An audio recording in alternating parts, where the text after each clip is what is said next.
All right, look, PrizePicks is America's #1 sports picks app, and it's the easiest way to win cash while you're watching games. Here's how it works. You pick more or less on 2 or more players, and you lock it in. That's it. No spreadsheets, no nonsense. If player picks aren't your thing, you can also pick teams now. Winner, spread, total, all in the same app. Team picks are live in 30 states, including California, Texas, my home state, and Florida. Most importantly, new users use code Speakeasy. $5 gets you $50 in lineups for free. PrizePicks. It's good to be right.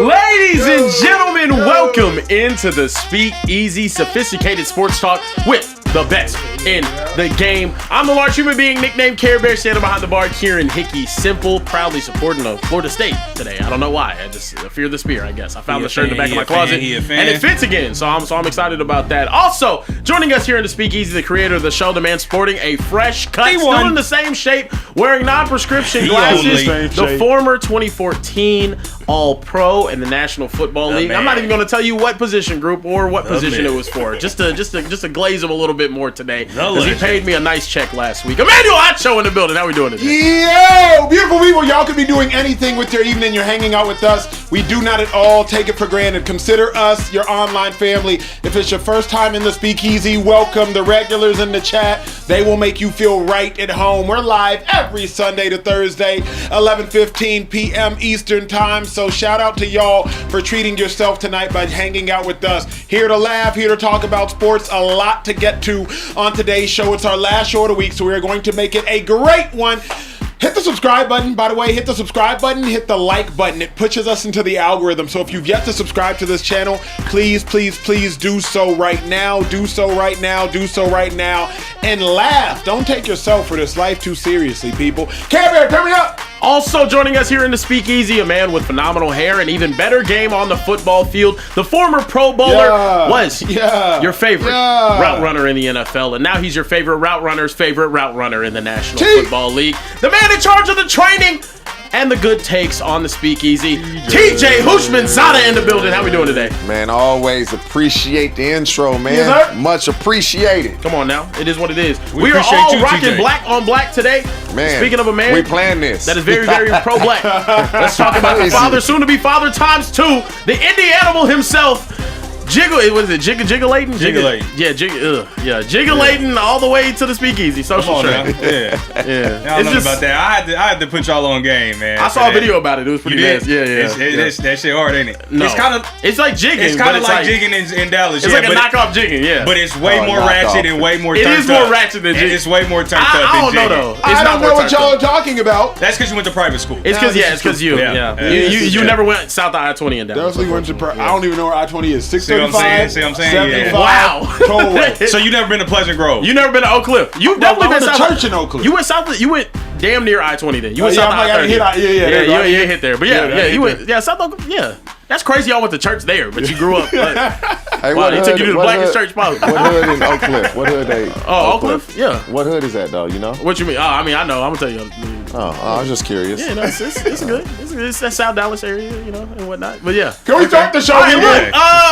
Let's go ahead and talk about it. Eastern Conference Finals Game 2 just went down, and the New York Knickerbockers are only 2 wins away from the NBA Finals after defeating the Cavs 109-93. Jalen Brunson again had himself a great night, this time doing it while facilitating 19 points, 14 assists, most assists in a playoff game by a Knick since 1998, back when, Ewing and Starks and all them were playing. The New York Knicks became the 13th team in NBA history to win 9 straight games in the playoffs, fellas. Of the 12 teams that did it before them, 7 of them won the championship. Fellas, is this series over heading to Cleveland? It's a wrap. It's a wrap for me, T, because until they being the Cleveland Cavaliers, until they figure out an answer for Jalen Brunson, the series is over.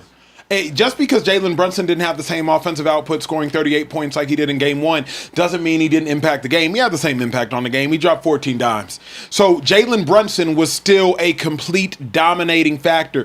The random occasions that James Harden was on him, he was a turnstile. And if y'all listen to anything Draymond Green had to say, and Draymond Green said it brilliantly on his podcast earlier in the week, The Cavs do not have a guy that has enough heart, enough toughness, enough determination, and enough want to say, I got Brunson. I'm going to fight through screens. I'm not going to let a screen deter me. I'm not going to switch easy. I'm going to lock down, or at least attempt to lock down Jalen Brunson. For my money, the Cavs are going to have to make a starting lineup adjustment. I don't believe they will make a starting lineup adjustment. And as a result, I think this series is all but over. Shout out to the Knicks because they haven't even really gotten going yet, because OG hasn't really gotten going yet. Cat hasn't had himself a wild game yet. They're really living off of Bridges, who's been playing well, and they're living off of Brunson. And then shout out to Josh Hart. He really stepped up to the task today. Josh Hart got 21 shots tonight. I don't think He took 21 He took 21 shots tonight. I don't think we're going to see that maybe ever again in his playoff career. But yeah, I mean, they just got production from everybody in the starting five, and I think that's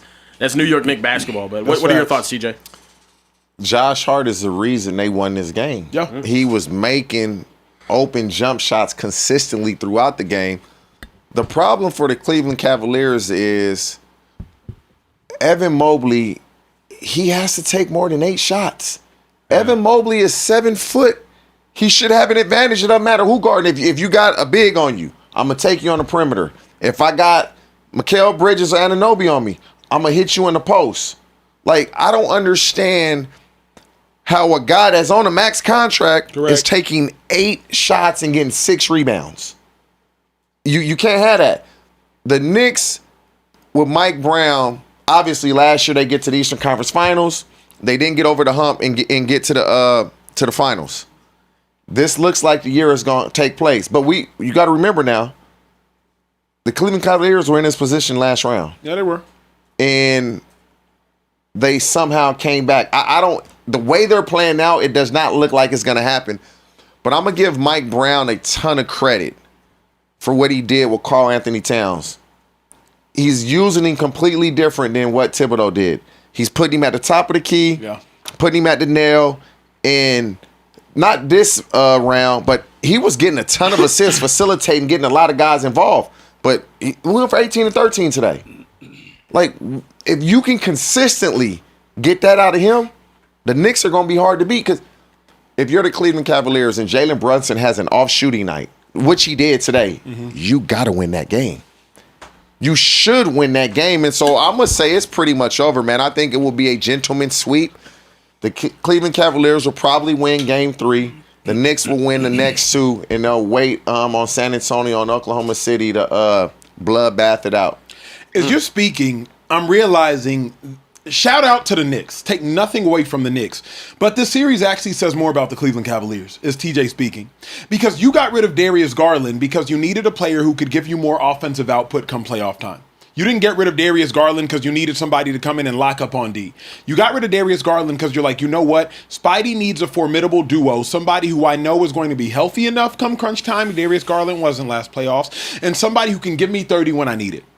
James Harden thus far in these playoffs, not in these playoffs, first round he did phenomenal. James Harden thus far in this series, he's been a no-show. He's been a no-show as it pertains to a former MVP. He's been a no-show. I think he had 18 points tonight. 18 points tonight on 6 of 15 shooting after an abysmal last game. So to me, yes, the Knicks have played really plus good. Minus 22? Bro, he's been a no-show. So while the Knicks have played great, realistically speaking, T, Spidey Mitchell was playing on one leg today. If y'all were watching the game, dude was hobbled the entirety of the game, still finished with 25. James Harden was all but healthy, only playing on one side of the court. He doesn't have to play defense, and only gave you 18. Y'all remember James Harden, the Oklahoma City James Harden, right? Yeah, young bull.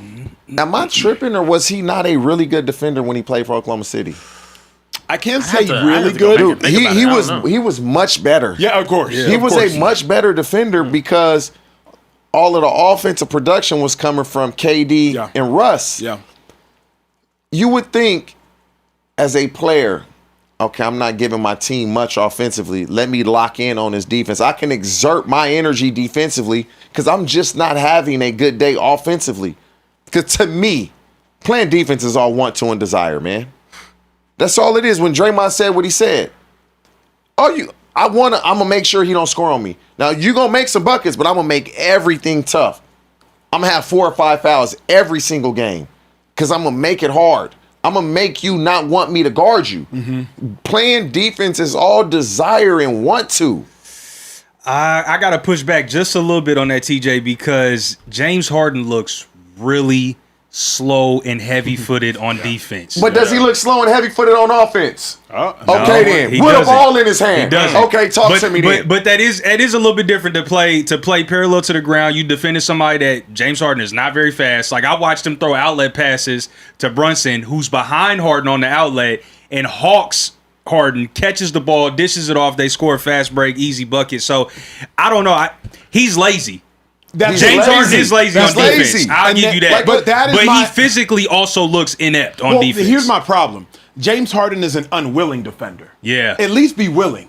You feel me? Like, if you're willing and you get beat, say less. Right. But I watched James Harden far too many times. Brunson will just in with a bing, bing, freeze him, and then go straight to the cup. And James Harden doesn't even look like he is trying. Offensively, he looked quick to me. Correct. Yeah. So, like, to me, that's the dilemma. But the reason I gotta check myself is because Draymond did make a fantastic point. And Draymond said earlier, James Harden's job is not to lock up Brunson At all. Yeah. You got players on the roster for that.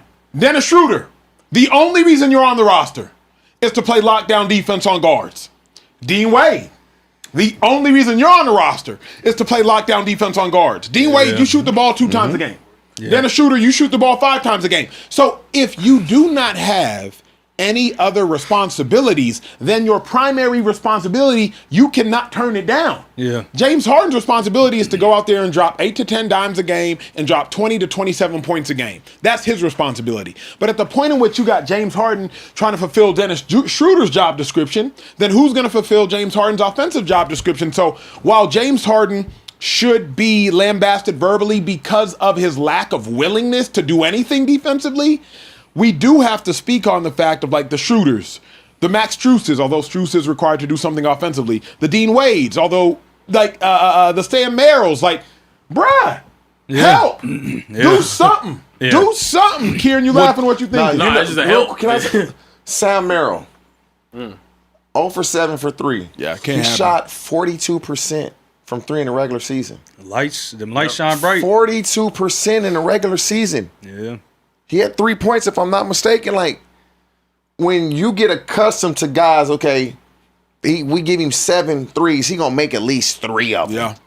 Yeah. Like, your role players have to play their role. Your star players, Harden and Spot, they got to play like stars. Mobley, you got to play like a star.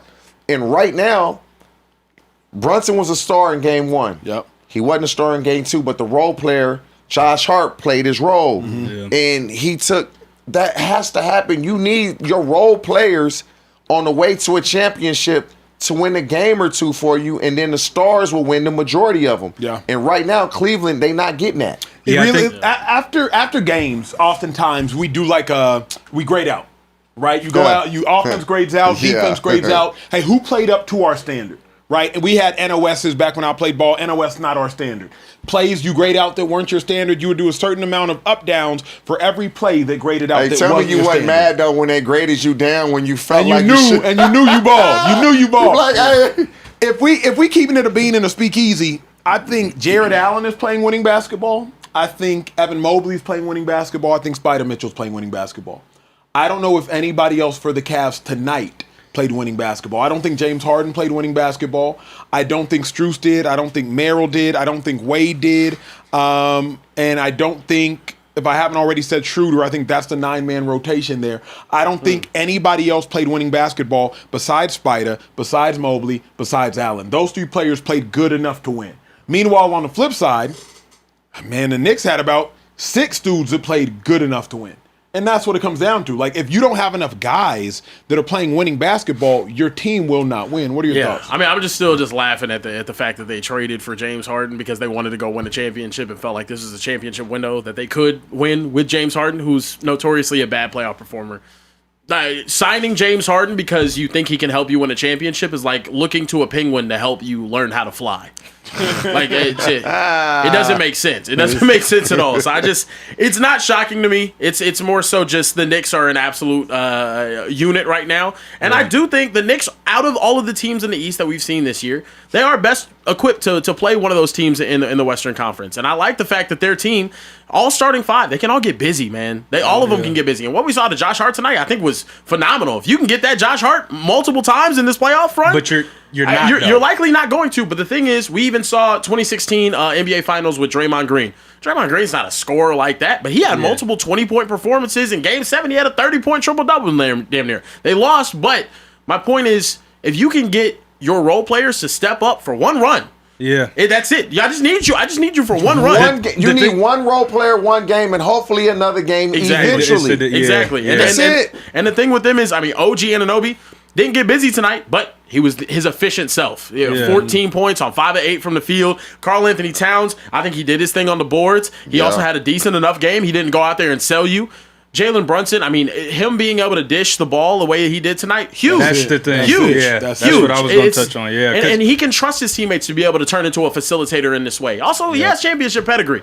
I don't care what you say. He's a real leader of this team, and they have pieces around him to be able to win a championship. So this is going to be a very hard team to beat. Not only in the rest of this series, I think it's going to be a straight sweep, not even a gentleman's sweep, but in the finals. They're 2 games away. I think they're going to be a real tough out. As much, we can shit on the Cavs all night. We got to give the Knicks credit, though. Jalen Brunson's humility and versatility to not be having a good night and say, you know what, I'm going to go out there and facilitate for my guys. It's just not my night. Let somebody else have it. Also, that was the Cavs' game plan. Correct. Make Josh Hart kill us. Josh Hart stepped up to the challenge and said, okay, I'll kill you. And that's exactly what he did. So I do think the Cavaliers defend home court really well. So I think they go back to Cleveland. And TJ, I'm with you. I'm not sure if it's game 3 or game 4, but I think they do defend home court one game. It goes to 5 in the Knicks. But the X factor for the next series is going to be Karl Anthony Towns. He's got to step up. He's got to step up. No matter whether the Spurs or the Thunder come out of the West, Karl is going to have to step up. Here's what's interesting. The reason I'm not faulting Cat right now at all, they're not going through him.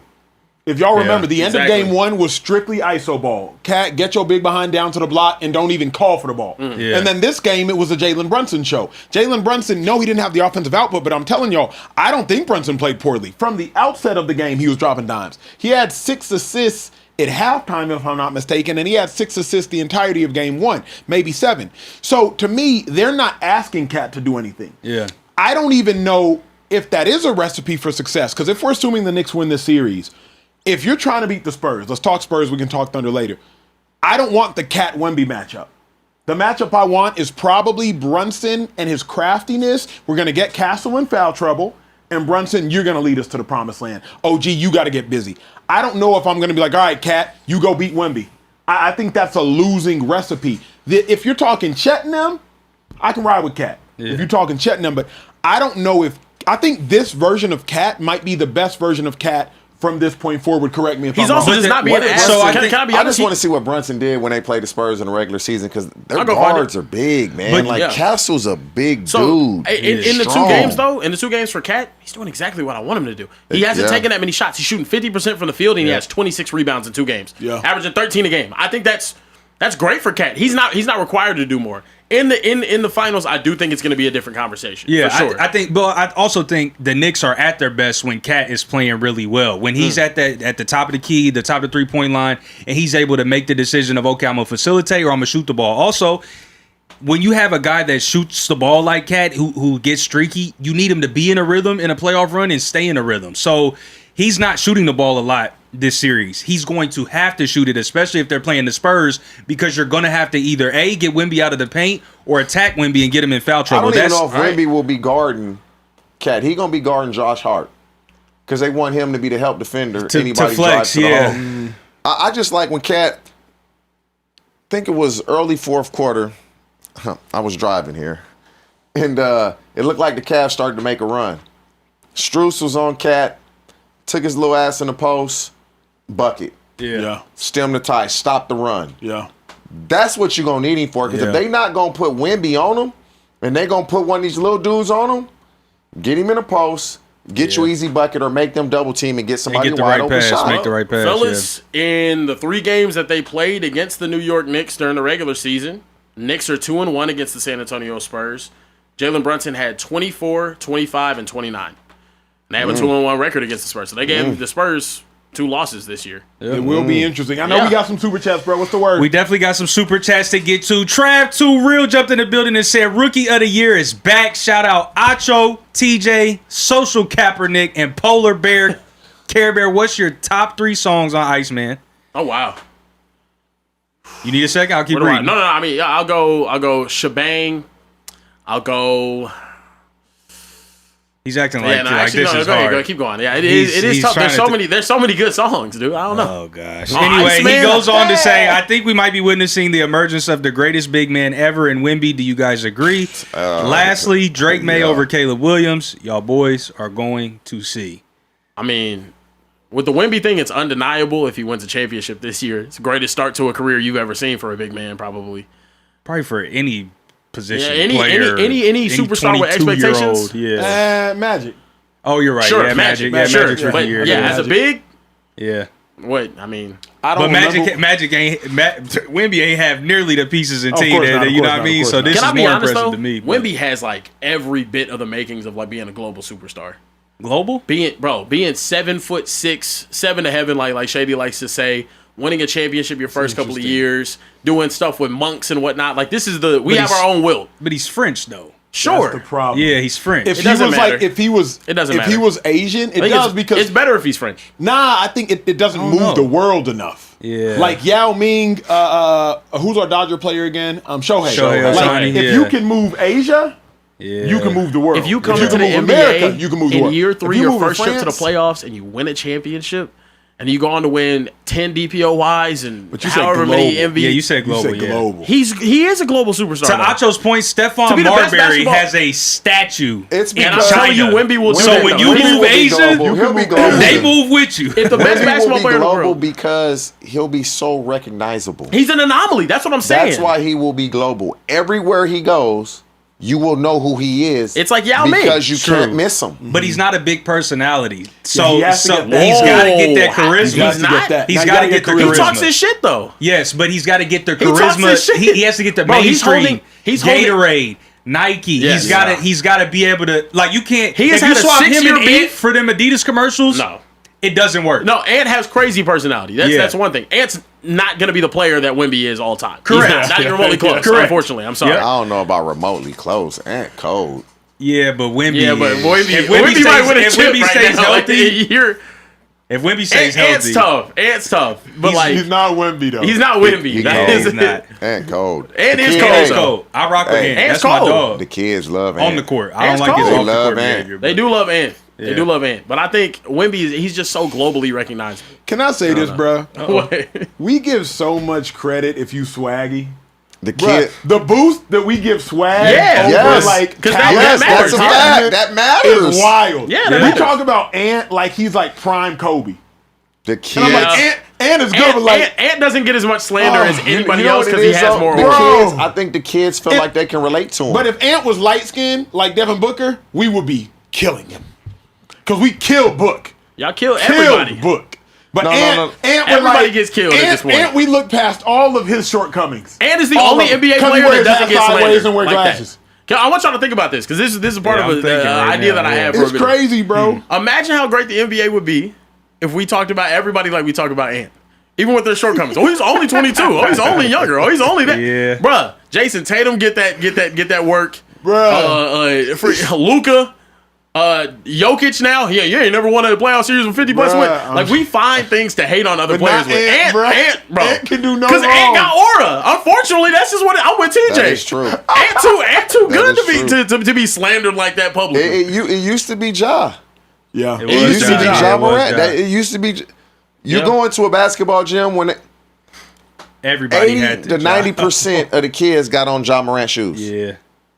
If Anthony Edwards was with Nike, Yeah. they'd all have on the Ant-Man's whatever. Yeah. If he was with Nike. His shoes is so tough though. Ant They shoes still is rock the tough. ants, and they're They Adidas. love- And kids hey, love the ants. On the 3SSB circuit, if he was with Nike, Yo. man, and come on, they know that. If he was If with he Nike, was with Nike, it would be crazy. It would be though. crazy. It'd be over. Definitely. with all that. it'd be over. It definitely would be Shebang. crazy. What other super chats we got, G? Oh, yeah, listen- Too Hard for the Radio, Shebang, and then I'll do in between Make Them Pay. Make 'em pay. It's gotta be Make 'em in pay. between Make Them Pay and Plot Twist. I like Plot Twist a lot too.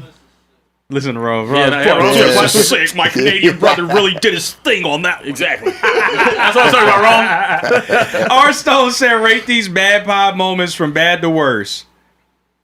Nas Reed, Miles Turner, or Jaylen Brown? They all got pods?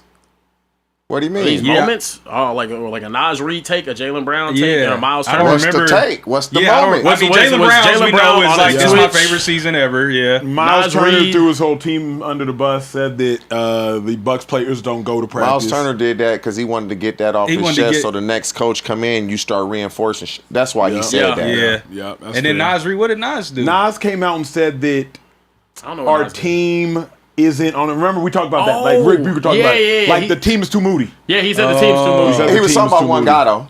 There's only one guy when you watch that game that Julius looked Randle. like he always mad. It's Julius Randle. Randle, yeah. He talking about one guy. Yeah. Yeah. And I guess Julius Randle must got hands because they scared to tell him that. Like, nah, you a big dude. Wait, you see Julius Randle though? Who did he get into like earlier in his career? He's like, I'm not going for all that. Was it Draymond? I think it Yeah, might have I been think it was Draymond. And Draymond. Draymond like backed him off. It was like, oh yeah. No, Like, yeah. Nas I could've want to took throw it up hands to with Julius him. Randle. You Yeah, seen him? facts. Y'all seen Julius Randle in person? Man, all them dudes, Bro, all them dudes are huge. And like, and swole. I'm like, yeah, it's crazy. The two I don't know. biggest He's- humans I saw when I worked for the Clippers was Joel Embiid. This looks like an absolute unit. No, it's ridiculous. Steven Adams That's funny. and Jonas Valanciunas, bro. They just look like massive human beings, bro. Like crazy. But Arstone goes on to say, Technicolor Bear, loss of poundage doesn't shield you from all the teams you're sporting. You got money now. No excuses. He does have money. Loss of poundage doesn't shield me from all the teams I'm supporting. Probably because you're wearing the So, Florida like- State shirt. Yeah, because you said I can fit this shirt now that I'm loose. So that he's is- saying that like makes just because sense. you lost weight doesn't mean you just get to be a fan of everybody. Oh no, I'm It's not a still fan of whack. Florida State.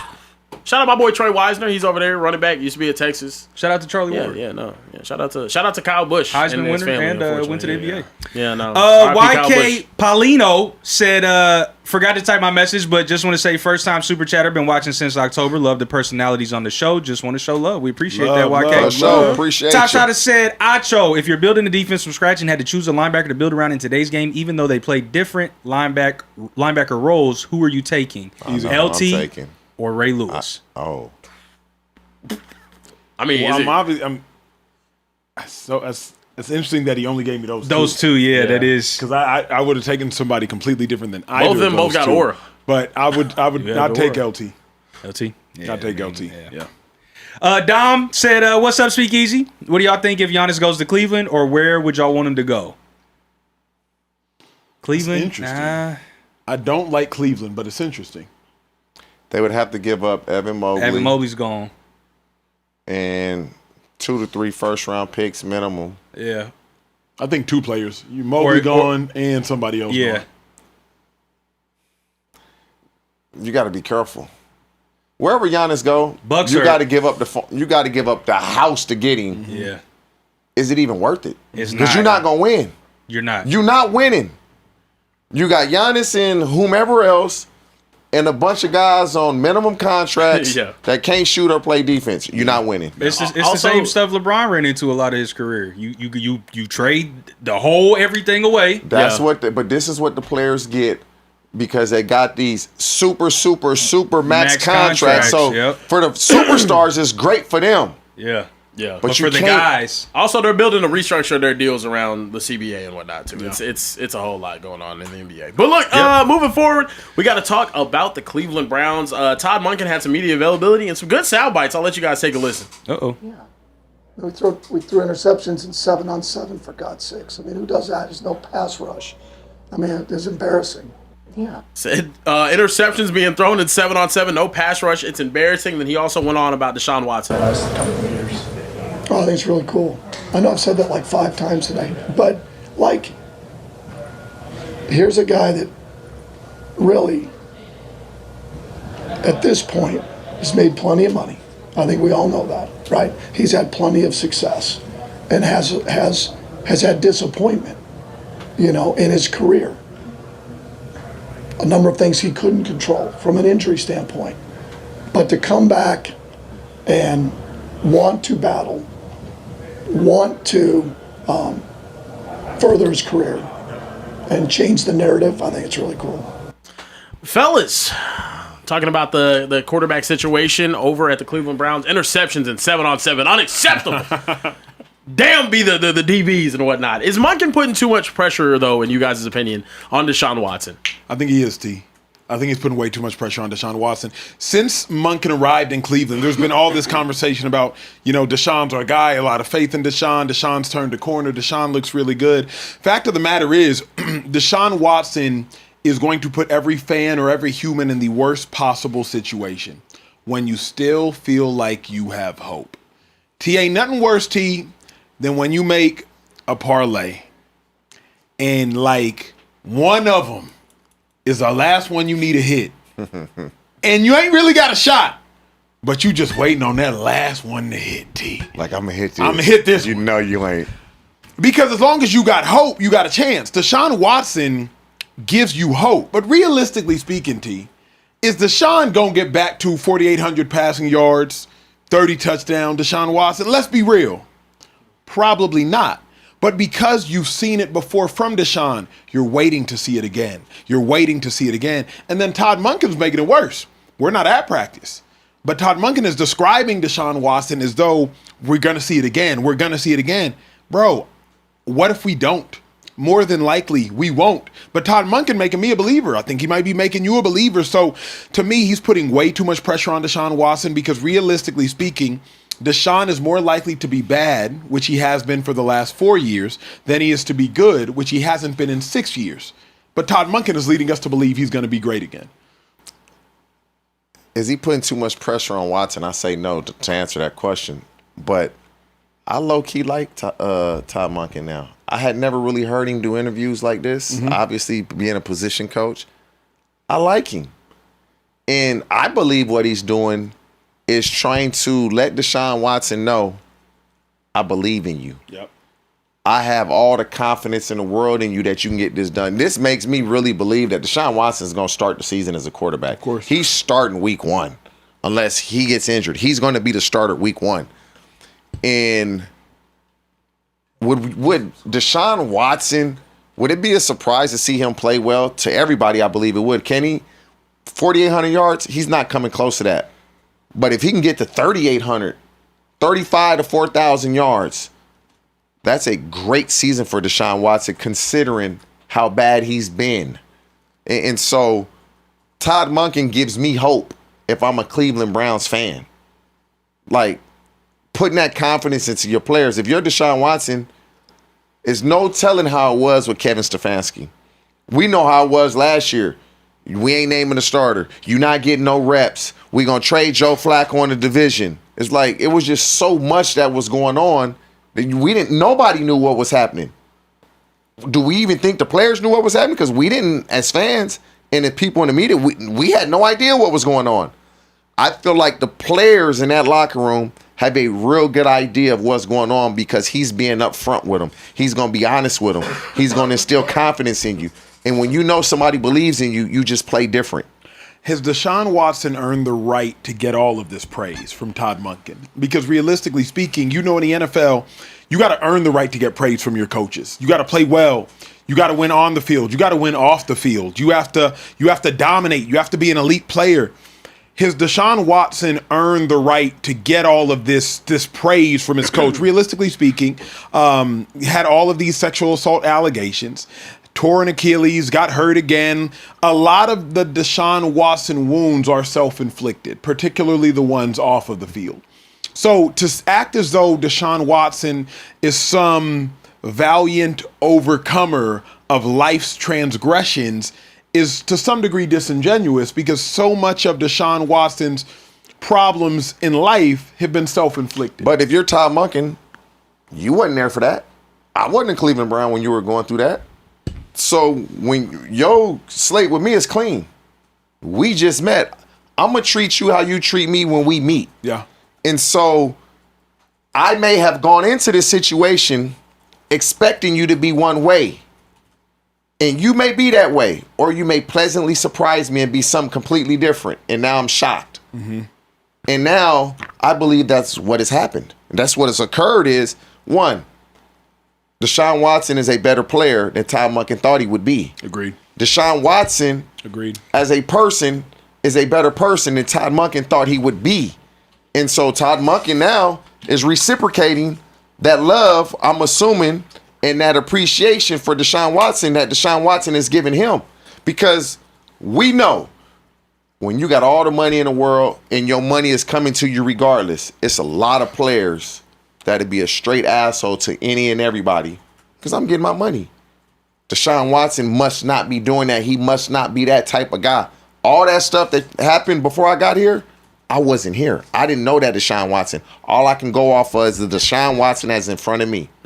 Kieran, speak from a fan perspective. Obviously, T and I have been inside these locker rooms, but from a fan perspective, do you feel a way about a head coach acting as though Deshaun Watson is some sort of valiant warrior or overcomer when so many of Deshaun Watson's issues have been self-inflicted? No issue for you, where do you stand? I don't have an issue with it. I think as a coach and a new coach going into a new team, you're supposed to sell your offense, especially an offensive-minded coach that now has a quarterback that he's supposed to be selling to the owners and the GM that he can do something with. Obviously, I think he feels as if the GM has put a quarterback in place or a quarterback situation in place that he's supposed to make do with. So I don't have a problem with him hyping up Deshaun Watson. I want my coach hyping up my quarterback. As a fan, I love to hear my coach hyping up my quarterback. Sell me a false dream, even if we're going to stink that year. It happens every single year with the Dallas Cowboys, and I absolutely love it. Jerry, tell me how amazing everything is. You know, I think Todd Monken is now in a spot where maybe this is just what he believes, or maybe this is just what they've been saying. We heard Shady earlier this week talk about how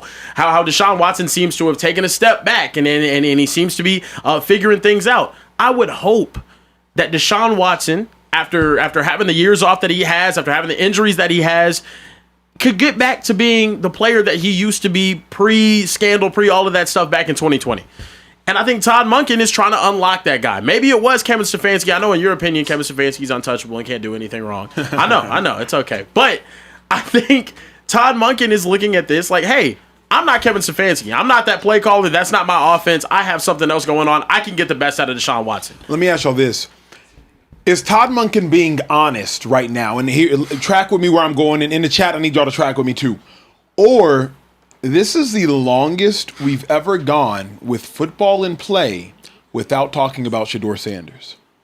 Is there strategy here? Did Todd Monken watch the Cleveland Browns circus of last year and see all the tension that arose based on how Kevin Stefanski handled or did not handle the Shedeur situation?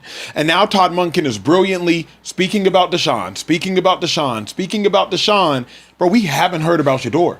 No circus, no chaos, just ball. Do you think this is strategy, T, or is this Todd Monken just being honest? But it's actually brilliant because if you upset the Shedeur fan base, that's half of the crowd now is going to want you out, not even for football reasons. So you think this is strategy, or you think he's being honest with all this? I believe he's honest. And I also believe it's easier to start Deshaun Watson and go to Shedeur than it is to start Shedeur and go to Deshaun Watson. It's much easier to do that.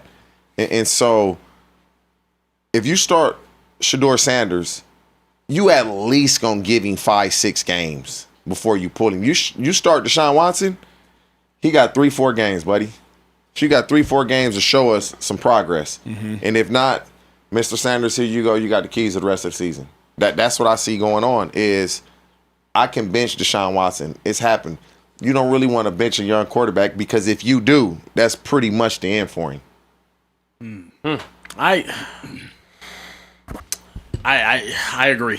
I don't really have much else to add to that. I just think it's a situation where Deshaun Watson is the guy. I think he needs to be the guy moving forward. I don't think Todd Monken is trying to somehow escape conversations about Shedeur Sanders to have Deshaun Watson be hyped up. I think it's just going to show on the football field this year. I think that's the main thing. It's just going to show on the football field this year. If he's lying, he's not. Look, guys, moving forward, we're going to go ahead and talk about the Kirk Cousins method being picked up across the National Football League with quarterbacks holding out for 1 year. Matthew Stafford, the reigning MVP, signed a 1 year, $55 million extension worth up to $60 million with incentives. He now has 2 years and up to $105 million remaining on his deal with the Rams. Man, Pro athlete money is absolutely ridiculous. It's kind of crazy. But fellas, Matthew Stafford, do you expect him now with this 1-year extension? 2 years in the books. Do you expect him to go win another Super Bowl? Stafford got one more Super Bowl in him. Oh wow, he got one more Super Bowl in him. And that Super Bowl is going to change the legacy of Matthew Stafford, and I also think it's going to swing the pendulum of the NFC. Stafford got one more good Super Bowl in him. That defense is ascending, and they added some necessary pieces. Shout out to Trent McDuffie. That offense, I think it's going to have more continuity because now Matthew Stafford going into the season with Devontae Adams, with Puka Nacua, going to know how to feed both of those players. That running back room, I like.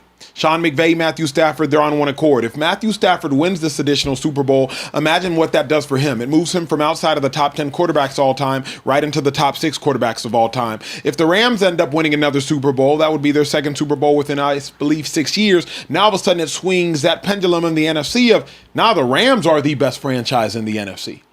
The Eagles have been, obviously, but then it would be the Los Angeles Rams. I think Stafford got one more in him. I think the Rams recognize they have 2 to 3 more years left of Stafford. They're going to go all in. I could see them trading a first-round pick, but I think Stafford got one more Super Bowl in him. Man, congratulations to Matthew Stafford. I believe at this point he will have been the highest paid player in the history of the National Football League. We just got to – and he's earned his money. That's a fact. But we need to start – doing this with every player now. When Joe Blow holds out for more money, don't criticize him. Because we don't never see these quarterbacks get criticized ever.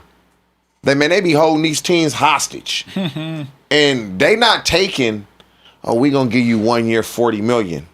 We going to basically put you damn near the top. And it's earned. But do I expect Stafford to win another Super Bowl? I believe they'll be in contention. To say I expect them? No, I don't expect them. No, I don't. Why not? You got to break this one down. There's just too many good teams. You need one. Stafford is hurt a lot.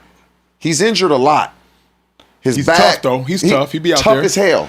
But he's injured a lot.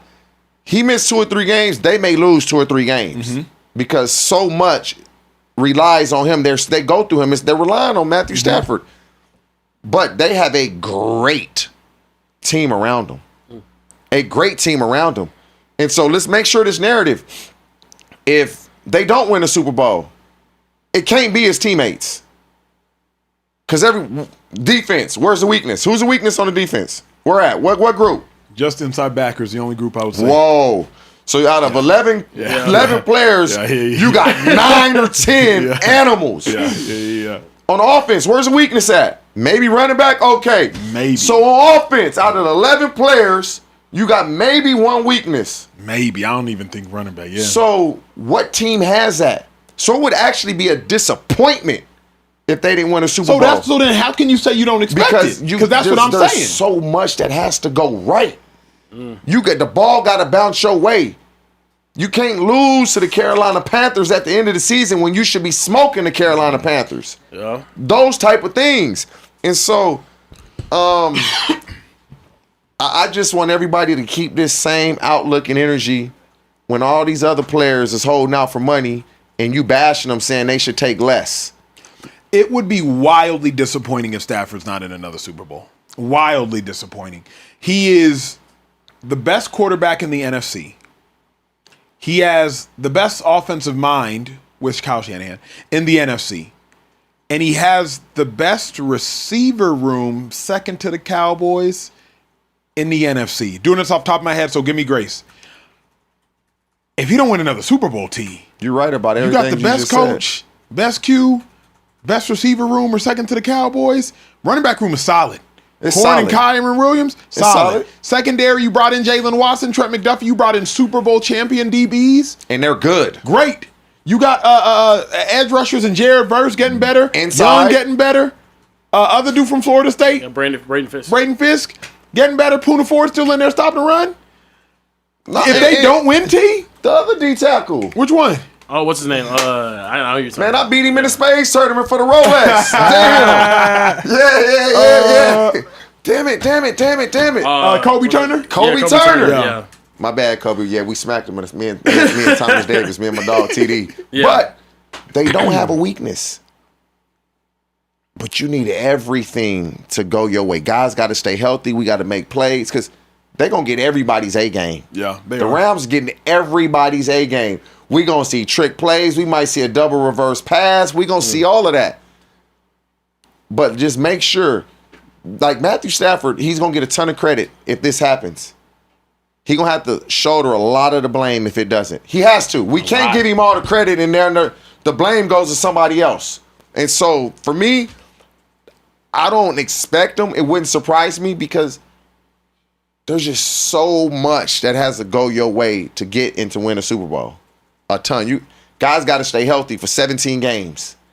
Guys that you're going to rely on, both receivers, your edge rushers, your corners, your offensive line. Those are important positions, and those guys got to stay healthy for 17 games. Kieran, you think the Rams got one more in them? You think Stafford got one more in them? Absolutely. Absolutely. I think they're the favorite to win the championship this year. I think moving forward with him, I still think he can play at a very high level for the next 3 to 4 years. I think this is a great move by the Rams. My question is with this, obviously, I think they're a championship favorite. It's in Los Angeles. In LA. So y'all think they're going to go 2 for 2? Y'all think they're going to go 2 for 2? I think they go 2 for 2. That would be crazy. That would be wild. Two home games. Yeah, two home okay. games. The question for me is, what does this mean for Ty Simpson moving forward? Because the Rams, I understand, make that 1 year commitment, but I also think that's a smart move for Matthew Stafford. You have to pay me every single year. If I rack up an MVP caliber season, pay me again. Need that. Pay me again. You think I can't play longer? I'll go 1 year. Pay me again. If you won't, you don't think so? No.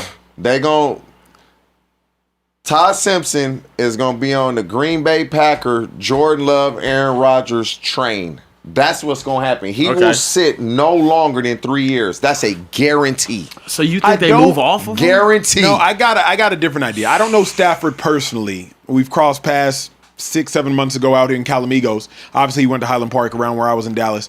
But if Stafford wins a Super Bowl, I think he rides off to the sunset. As much money as he's made, a huge family, man. I think 3 daughters. Say he wins another MVP. Hey, he's my MVP Acho. favorite next year. Hold on. If he went, What'd they say? T, you know where he grew up? Huh? Highland Park is the second highest net worth area in that. Like, he grew up with money. He grew up dumb rich. Yes. He grew up dumb rich. How many guys giving up $55 million? Aaron Donald did, his teammate. Aaron, yeah. Think about it. Sean McVay was going to walk away from coaching 2 years ago. Money not hitting the same for them. He's been a number one pick and he's been paid. And bro, he grew up in Highland Park. Like I was reading this weekend, Highland Park is the second wealthiest neighborhood in all of Texas. Yeah. He grew up there before this money. Yeah. Like, so he's been paid. So think about it. If he wins another chip at 38, I think he got 3 daughters. 4 daughters. Yeah. You know, you got kids, T. Like, I think at that point, he's won an MVP. He's won another Super Bowl. I guess, and his wife be talking. I can see his wife being like, "Hey, hang it up." And I can see Stafford being like, "Okay, baby." I think you sign that extension if you think that. Likes that. I think you sign that extension because ain't nobody. I'm gonna say 2 years. I don't believe the Rams will. They not doing that. They drafted. If Ty Simpson shows them anything in practice during this season, I'm telling you, you're not drafting a guy in the first round and gonna keep giving Matthew Stafford 55 to 65 million. I will if he keep winning MVPs. You're not doing it. If he's still playing at an MVP level in 2 years, do you think they re-sign him? No. No. And he wants to keep playing. If they do re-sign him, that means Ty Simpson is not as good as they think. Yeah. They gonna look crazier than the Vikings, bro. Letting Sam Darnold go what's for his name? JJ McCarthy. McVay would make Ty Simpson good. It's different though That is because true. you got to look at. I feel that too. You got to look at Stafford's age. Yeah. Look at Aaron Rodgers' age when Green Bay moved off of him and went with Jordan Love. It's very similar. Yeah. It's very similar. You know the only difference, and people are not going to understand this take, but you will. Stafford is more capable of playing longer than Aaron Rodgers is. Because Stafford is a true pocket passer. Stafford has no choice but to be a pocket passer. Correct. Yeah. Like Aaron Rodgers Cinder wasn't blocks. a true pocket passer. Like Aaron Rodgers could pass from the pocket, but Aaron Rodgers was just a Man, I met Matthew Stafford, man, when he was a sophomore college or high school at Georgia. Yeah. And I seen him. I said, boy, you're going to be the first pick. He was like, you really think I can be? I was like, yeah. And the next year, he was the first pick. Yeah. He been that dude, bro. He been that dude. Hey, y'all tapped in with us. We got about over 3,000 people in the chat right now. Hit that subscribe button, please. Hit the subscribe button. It pushes our show further into the algorithm. Hey, if it's your first time watching Speakeasy, this is what we do. We kick back, we laugh, we make jokes, we talk about sports. Hopefully we keep y'all entertained, a little escape from the monotony of your everyday life. Hit the like button too right now. We're trying to get 1,000 likes during today's show. 1,000 likes pushes us further into the algorithm, makes more people see the content, and it helps support the show. We're here every Sunday to Thursday, just kicking back, relaxing, vibing, doing all of the great things. If we got some super chats, Trey, get it popping. If not, we will roll to the next topic. So Trey, talk to me. Oh, listen, we definitely got a couple super chats. Chado, I'm hoping I'm saying that right. Said, what's good, Speakeasy fan from the North Bay Area, California, 707 TJ. How do you see Brock Purdy's season going this year now that he's been equipped with a few more weapons at wide receiver? Much love from the Flash.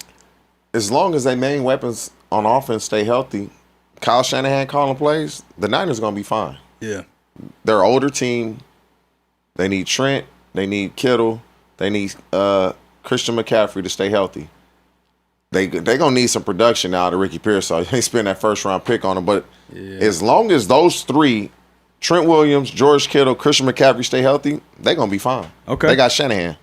That's a bet. Listen, Paulinho. Oh yeah, it's Paulinho. Paulinho. Yeah, Paulinho. Yeah, you know. I said Paulino. Yeah, Paulinho. It's Portuguese. Paulinho. It's like Paulinho. He used to play for Brazil. Brazil.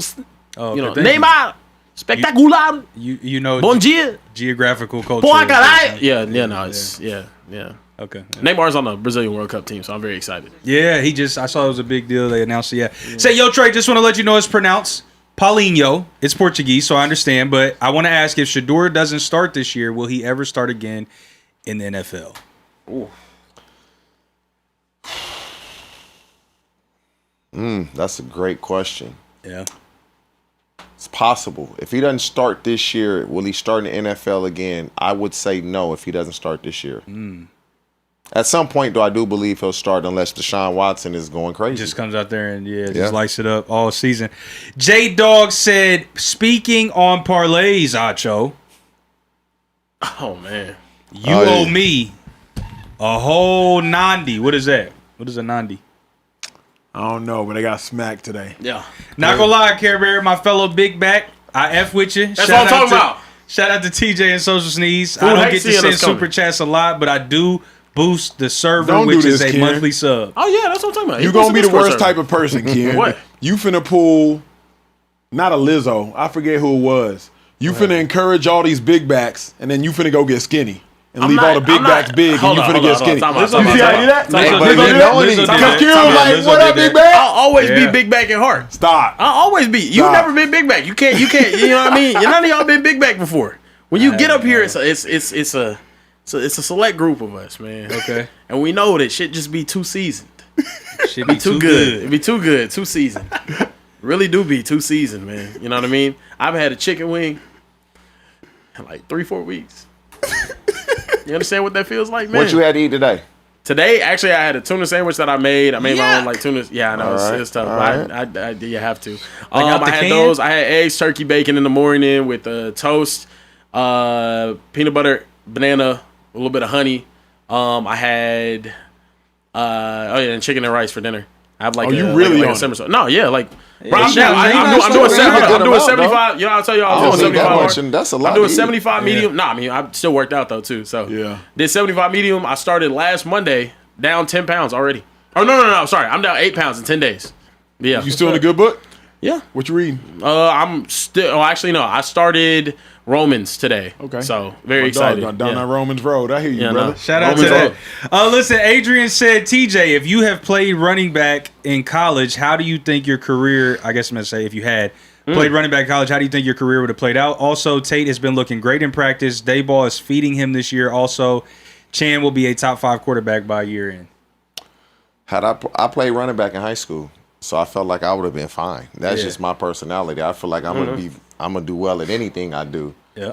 I might be walking a little different. Body might be a little banged up, from that running back position. Yeah. Well, yeah, I feel like I'm gonna succeed at whatever. But I don't know. You took that one hit that Yeah. took But I was that- like, Oh, he about to. You took that one though. That one you took though. He about hey man, y'all. You don't take it like that as a running If back. y'all new to the Speakeasy, this was an inside joke. The regulars will fill you in the chat. This was a throwback inside joke. Mo NYC or Central Cash, y'all let the world know what that joke was about. Hey, I'd have been by like 220 though, Dang. Yeah. because I got to the league at like What was your playing weight? For most my of your rookie career? year. I was like 218 my rookie year. Then Marvin Lewis got there and was like, "You need to lose weight." So I probably played at like 207, 208. Okay. Okay. There. Yeah, Listen, same. boy, you ain't seen two nothing. And I'm the same weight. They ain't gained a pound Hey. in 20 something years. It's way the same. What's up? I weighed myself this morning. I was 206. That's Damn. crazy, bro. That's crazy. Good for you, bro. Look at Acho. Oh, you little niggas in here. I'm 240. Nah, 240. Bro, Is he when 240? I see, Not not 240. anymore. You're like 220. Yeah, I cut to like 228. When I see old heads, not like you old, but the old heads, like I the am. OGs, when I see them like stay in shape, I just be Yeah, proud. yeah. Because far too That is often I be commendable. seeing dudes that I'm like, Fat bro, as just hell. fall apart. Like, Yeah. bro, well, you got to at least have some pride. yes. Yeah. Yeah. Have some Like, damn pride, bro. Yeah, Kieran. Yeah. Hey, That's surprise. boy getting changed in the dark. Don't even want to look at That's himself. what I'm saying, Man. bro. Afraid to take off his shirt at the swimming pool and Man, shit. swimming in the Kieran, white come on, beater. man. Take Hold that on, hold white on. beater off, man. Kieran, what age were you when you had to start wearing a shirt at the swimming pool? I got bigger later, so it was like, High school. honestly, not even high school. Trey a-hole, bro. That's age. Not even high school. Not even high Hey, I school. don't give a damn how I was fat I was am. still I ain't smooth. never wearing a shirt in the water. Nah, I don't really Yeah, go swimming that never. often, but nah, I'd still take it off now. I'm more As confident you in should- it. as you More should. confident in it. Nah, Trey, but you said when you start wearing a bra? I didn't say that. No one I said didn't a say bra. that. That's you. Don't drag me into your. I got my own jokes for Kieran. I ain't Hold on, say hold on. nothing Y'all about a see that? brassiere. He ain't fitting no bra. He had to wear a brassiere. Yeah, you see that? You see that? That's that. Wait, hold on. It's a, You see that? That's real it's a chest piece- work. Hold on, wait, I used to be able to do that. Hold on. You gotta zoom in. Look at the middies. Oh, yeah. Man, titties. Come on. I mean, hey, I'll be putting in that work. Damn, Come on put now. that pale ass, see-through ass Casper the ghost ass on. Yeah. Damn. Yeah, I've been putting in that work. Come on now. Farmer tan. Hey, I'm crazy farmer tan. He's a farmer's tan in California, Jokes man. was in the wild. They ain't gonna be able to say nothing. That's what I'm saying. You just Yeah. proved you don't Enjoy it take your now. shirt off in the sun. You just proved it. You know what I mean? I'm getting sturdy. we You can't go? lift more than me. That is Listen. true. Real Trish Baby said 219 Indiana in the building. Shout out to 219 on my Gary, Indiana folks. Said shout out to Braden Fish, first NFL player out the city. Let me get an early Super Bowl prediction or who you want to see this year. Oh yeah, shout out to the guys in the back. Shout out to the gang in the back. And then anyways, bear down. Oh, wow. Yeah, everybody in Gary, Indiana is a Chicago Bears fan. That makes sense. Yeah, it's like 30 minutes It's away. it's north. Yeah. Yeah. You know. Early Super Bowl predict or who I Or wanna who you in wanna the Super see, Bowl? either one. I want to see the Bears. I want to see Caleb. That'd be fun. in the Super Bowl. Yeah. Yeah. I want to see seeing Caleb Williams in the Super Bowl. He put on a show for sure. He's a gamer. Yeah. I don't know if he win, but he gonna make some plays. I would love to see Caleb Williams in the Super Bowl, but I'm gonna say actual prediction. I just said who I wanted to see. Oh, who I want to to. see? I mean, I want to see my team. I want to see the Dallas Cowboys. Yeah, that's brother. fair. That's And fair. we know TJ wants to see the Bengals. Let's keep the show rolling. Yeah, Keep let's the show do it. rolling. Let's get it. Look, Let's get to it. man, keeping it pushing, we got to talk about the Philadelphia Eagles, their scapegoat. I'm sorry. I mean, fall guy. I'm sorry. Their offensive coordinator Damn. had his first media availability today. Sean Mannion, before he's universally hated by Eagles fans for Jalen Hurts' shortcoming, he had some words about Jalen Hurts.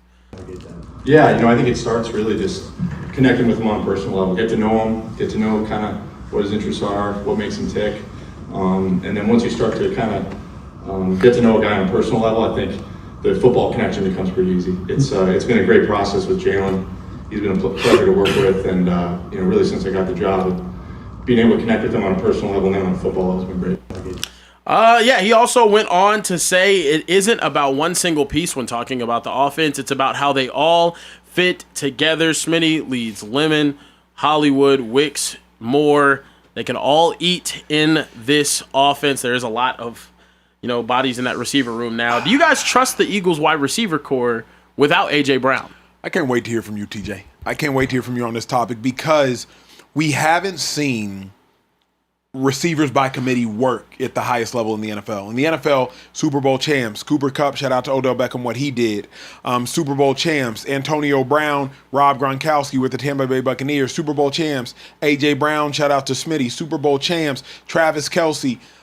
But we don't see like Super Bowl champs, litany of receivers. You got a guy and another like Robin. So the Eagles out here trying to roll out this Packers method as though the Packers method worked. It didn't. I'm fascinated. You're the receiver expert, bro. Educate me.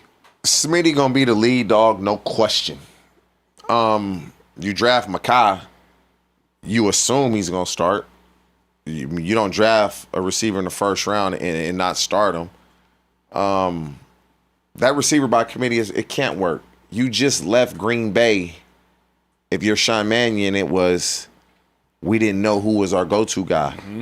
But the difference is you do know who your go-to guy is now with the Eagles. It's Devontae Smith. And then it's everybody else. That's how I would look at this. It's Devontae Smith, then it's everybody else. To me, the second best receiver on that team is Dontavian Wicks. He's the second best receiver on that team. And so now, will the playing time and the targets look that way? Acho, we for sure know that's going to be a no when you draft a guy in the first round. So now who's going to be the three? Is it going to be Hollywood or is it going to be Dontavian? We don't know how that's going to look. But they have the pieces. I just feel like, can he get Jalen Hurts to play on time consistently? Snap in and snap out. Because Makai Lemon was more of a contested catch guy in college. Not really a guy that created a ton of separation, just a guy that's a really good football player and makes plays. Jalen Hurts wasn't really throwing jump balls to a 6'3", 230-pound A.J. Brown. Correct. He going to throw jump balls to a 5'11-ish. Yep. 190-pound receiver, and you didn't do that to a 6'3", 230-pound receiver? And so that's going to be interesting to see, or they're going to put you, are we going to see condensed splits, a lot of crossers, and a lot of different things to get guys. I don't know how they're going to run this offense. But Smitty is for sure the lead dog. It's just now, how does it look when you draft a guy in the first round and he's not an elite separator, but he's a very, very good football player? Let's have a real conversation, bro, that other shows aren't going to have. NFL egos. It's all egos. People got mad at me when I said this earlier about Todd Monken. If you're Jalen Hurts, why the hell would you listen to Sean Mannion? Sean Mannion got to prove to you he is worthy of being listened to because you've been coached by Kellen Moore, a Super Bowl champion. Can I cut you off real quick? Please. You know why you're going to listen to him? Why? Because what y'all did last year was ass. Sure. And I don't know if you listened to that, coach. And if you didn't, look where it got you. What the Packers do last year, sir? I wasn't calling the plays with the Packers.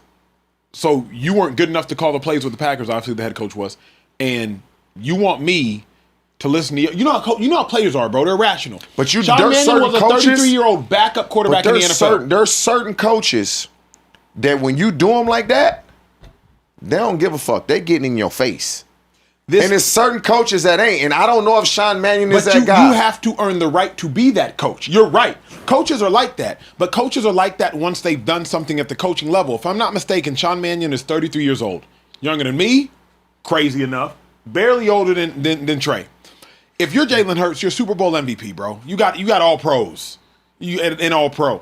You want me to listen to this 33-year-old backup quarterback that's never called plays to tell me what plays we need to call? I know better than you. If Jalen Hurts wants an extension and he wants to continue his career in the National Football League, yeah, because if he don't listen, after what just happened with Kevin Patullo, what you think Sean Mannion going to do when Jalen Hurts ain't listening? He going to get right on the phone with Matt LaFleur. Man, yeah, you're right. This dude he goes against everything that I say. And once you tell Matt LaFleur and all your buddies, buddies, not singular, plural, now your reputation is taking a hit if you're Jalen Hurts. When you were in Cincy with Chad, did y'all ever change offensive coordinators? Do you remember? We had Bradkowski. Yeah, we changed because Hugh Jackson became, yes. Okay. By that time, you and Chad were probably... we had established ourselves. when y'all had a new OC, did y'all listen to him instantly? Did Carson listen to him? It could be like y'all old heads at this point. Not old heads in the literal sense, but like if you're in the league for more than 3 years, you're old. Yes, but there are certain things that a coach will try to do, and in the meeting room, we'd be like, okay, why can we do it this way? And sometimes they would say yes, and sometimes they would say no. And why? I don't think we can do it this way. So it'd be like, oh, okay. And so they were receptive to it. And I believe Sean Mannion, that's what he's just talking about. He's trying to build a relationship with Jalen Hurts to where before we even get to that point, you let me know how you feel about this. You let me know how you feel about that. So now when we get in these meeting rooms, I already have an idea. And that's where he's talking about. I got to get to know him as a person. Yeah, I like that. I love what he said in that regard. I'm just curious. It almost to me feels like from an offensive schematic standpoint, you have the blind leading the blind. Because when you're one of the better players on a team, and you know this, you really can talk to a coach any way you want. Really, you can. Because if they really get slick with you and I get slick back, I'm really winning that battle as a player. Correct. But a lot of players don't want to do that because now they've kind of sabotaged the coach's ability to lead. So then that coach going to call you in his office and he's going to try to patch things up. But the damage has already been done.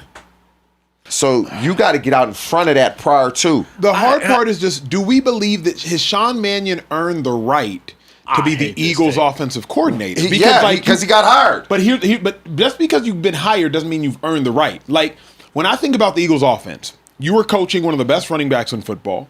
AJ's still on the roster, so one of the best wide receivers in football, one of the best right tackles a game of football has ever seen, one of the best left tackles currently in football, and one of the best quarterbacks in football. Let's just say it like that.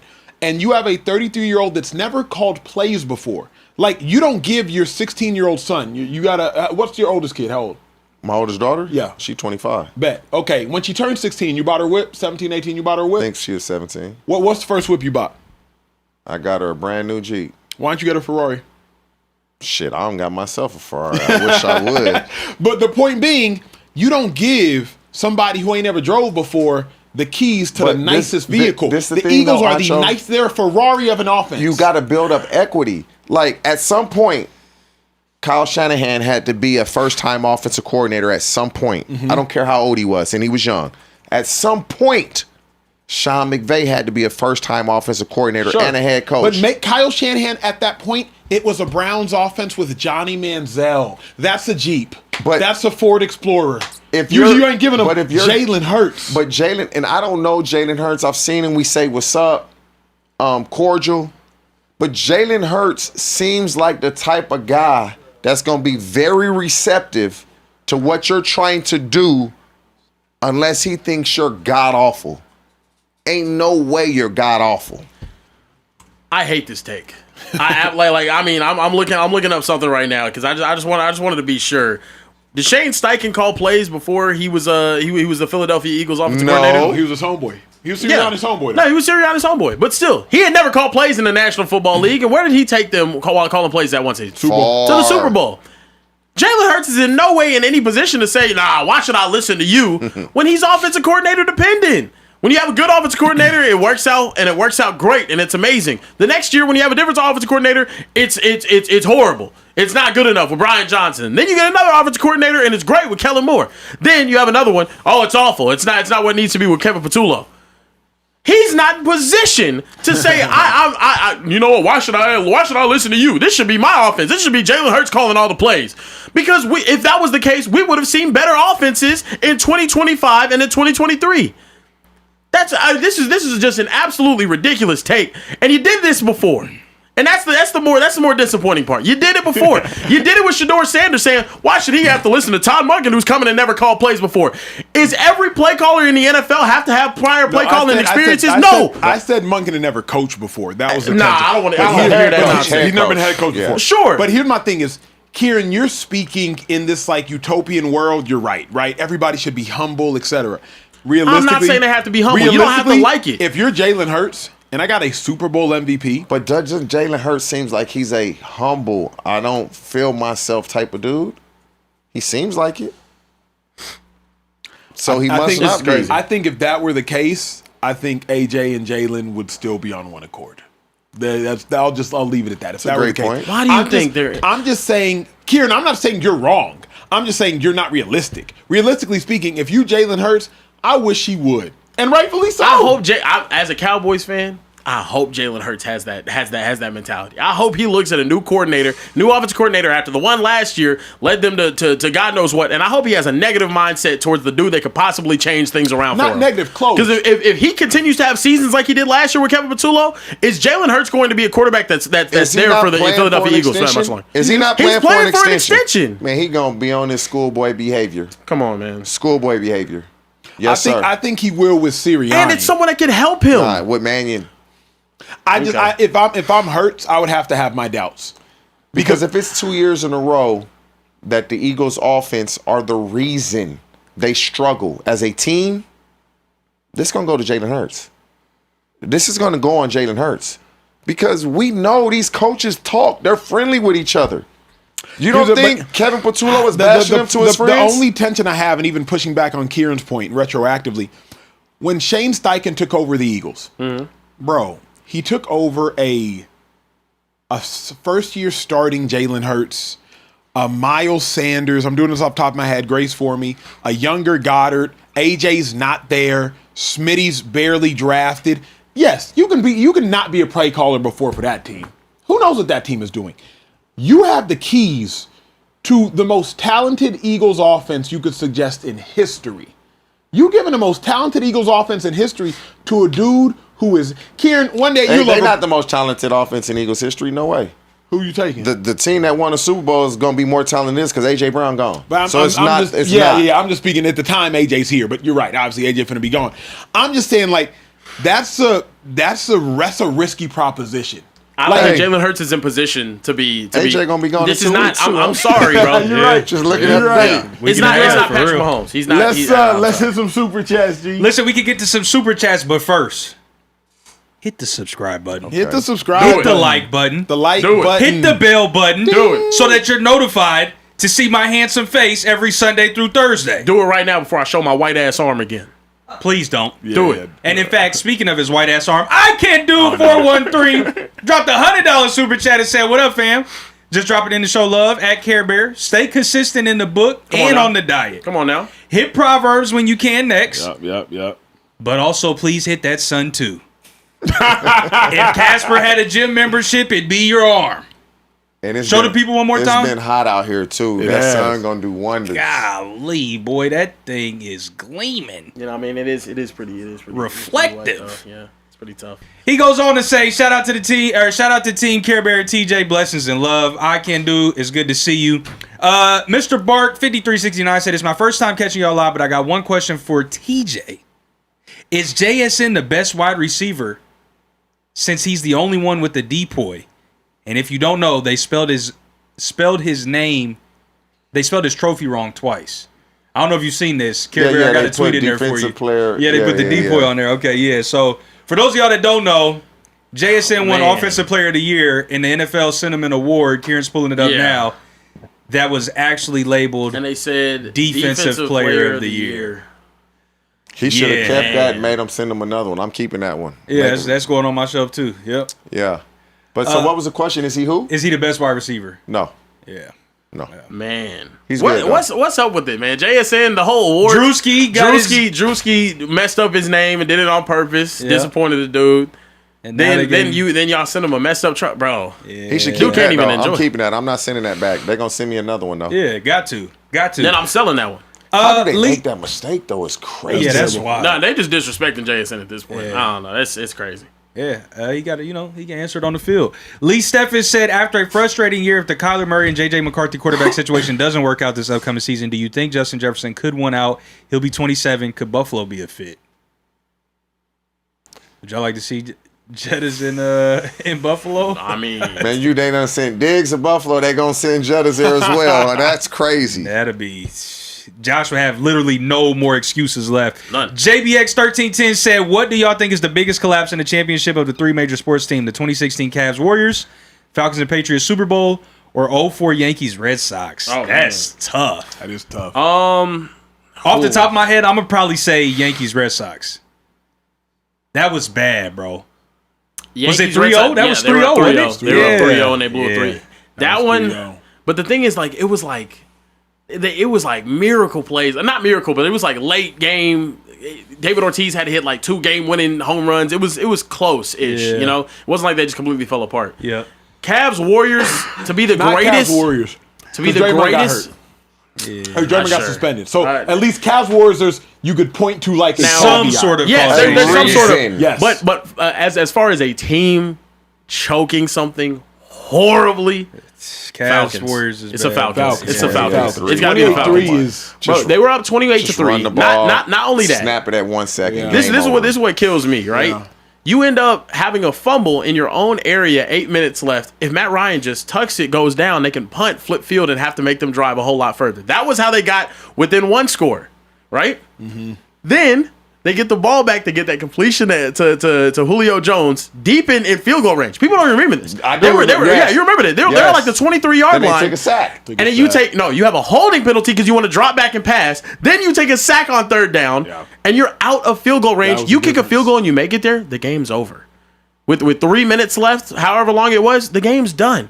The Falcons choked that in an incredible fashion. Also, this might be a Kyle Shanahan thing. Him not running the football in the 4th quarter of the game against the Chiefs is the reason why they didn't win a Super Bowl the first time they played the Chiefs. It's nasty. It's nasty. Man, that Yankees is Yankees was bad. Yankees is It's bad, like too. Yankees, a 3-0 lead. you had 36 innings Yeah. Yeah. to get it done at minimum. I'm not even. I don't After even 1 or 2 recollect losses, though, that the they may have momentum's gone to already, like- extras in one of those games. I don't even Yeah. know. But at minimum, you had 36 innings to just close out Well, one game. It was the comeback that happened in Game 4 that really like set everything off. Because Yankees are thinking, "Oh, we're done. It's got all, we're this. moving Yeah, through. we're It's good. done." We'll win David the next Ortiz, game. Yeah. bah! We'll win the Like, next game. Exactly. Yep. And then it gets to Game 6, and you're like, And then, "Holy, yeah, well, we yeah. have, We're we're gonna gonna lose lose 2 in a row. row. You lose it, you're like, "Oh my god, Okay, we're we're gonna definitely smoke not gonna this." lose 3 in a row. Yeah. We for sure aren't going to lose 4 in a row. Yeah. And they did. Sammy Davis Jr. said, yo, DJ Reader is an elite tackle. He stopped Derrick Henry single-handedly in the playoffs. There is a reason he is the most double-team player in the league after 2 torn He quads. is very good, but I don't know many people that would say he's better than Dexter Lawrence, or he's ever been. Would anybody in here? No, sir. Yeah, he's a really good player. He's the reason that defense was what it was. I do agree. Yeah. Oh, also another one. Texas Rangers 2011 World Series. 1 pitch away from winning the World Series twice in Game 6. While up 2 runs both times. Lost both games. Lost Game 6 and Game 7. Nasty. Yeah, Nasty. yeah. I had to watch that one as a child. That is gross. Okay, we got some Mount Rushmores here. Kari Black said, what's good, fellas? Trey, your Mount Rushmore of all-time Colts. TJ's Mount Rushmore of all-time receivers. Acho linebackers and Kieran Cowboys. Wow. Damn.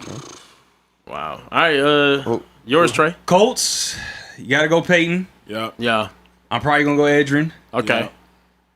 Bullet Got to go Bob? Marvin Harrison. Okay. I know this is going to be a bit of a hot take. I'm going to go Bob Sanders, too. I like Bullet Bob. Yeah. Yeah, I'm going to go Give me Bob Sanders. Sanders. Yeah, I'm going to go Bob that's fun. Sanders. Yeah, I like Bob Sanders. Damn. you If left I had off to go serious, I probably had to go Reggie with the fourth. Dwight Freeney. Yeah, Dwight. Not top 4. But yeah, I don't know. If you put No, Bob and Sanders greatest. over there, it got to be Dwight Freeney. yeah, When you go Yeah. defense, it got to be Dwight Freeney. Bob Yeah. was just. But he a got fun that take. more It was a fan take. Yeah, that was a fan take. Bob was just That was a fun. fun though. take. Linebackers. Old school, Singletary, Ray Lewis, Derek Brooks, Luke Kuechly. Off ball. I don't do edge rushers. All right. Obviously, the 3 is easy. Yeah. Jerry Rice, T.O., Randy Moss. The 4th one, That's where it gets interesting. yeah, I guess I would go Calvin Johnson. Okay. Man. Interesting. It was between 3 guys. It was Calvin Johnson, it was Larry Fitzgerald, it was Julio.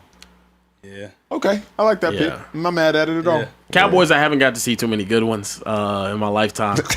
DeMarcus Ware. Really? I go in my lifetime. I'm going off of people I've seen.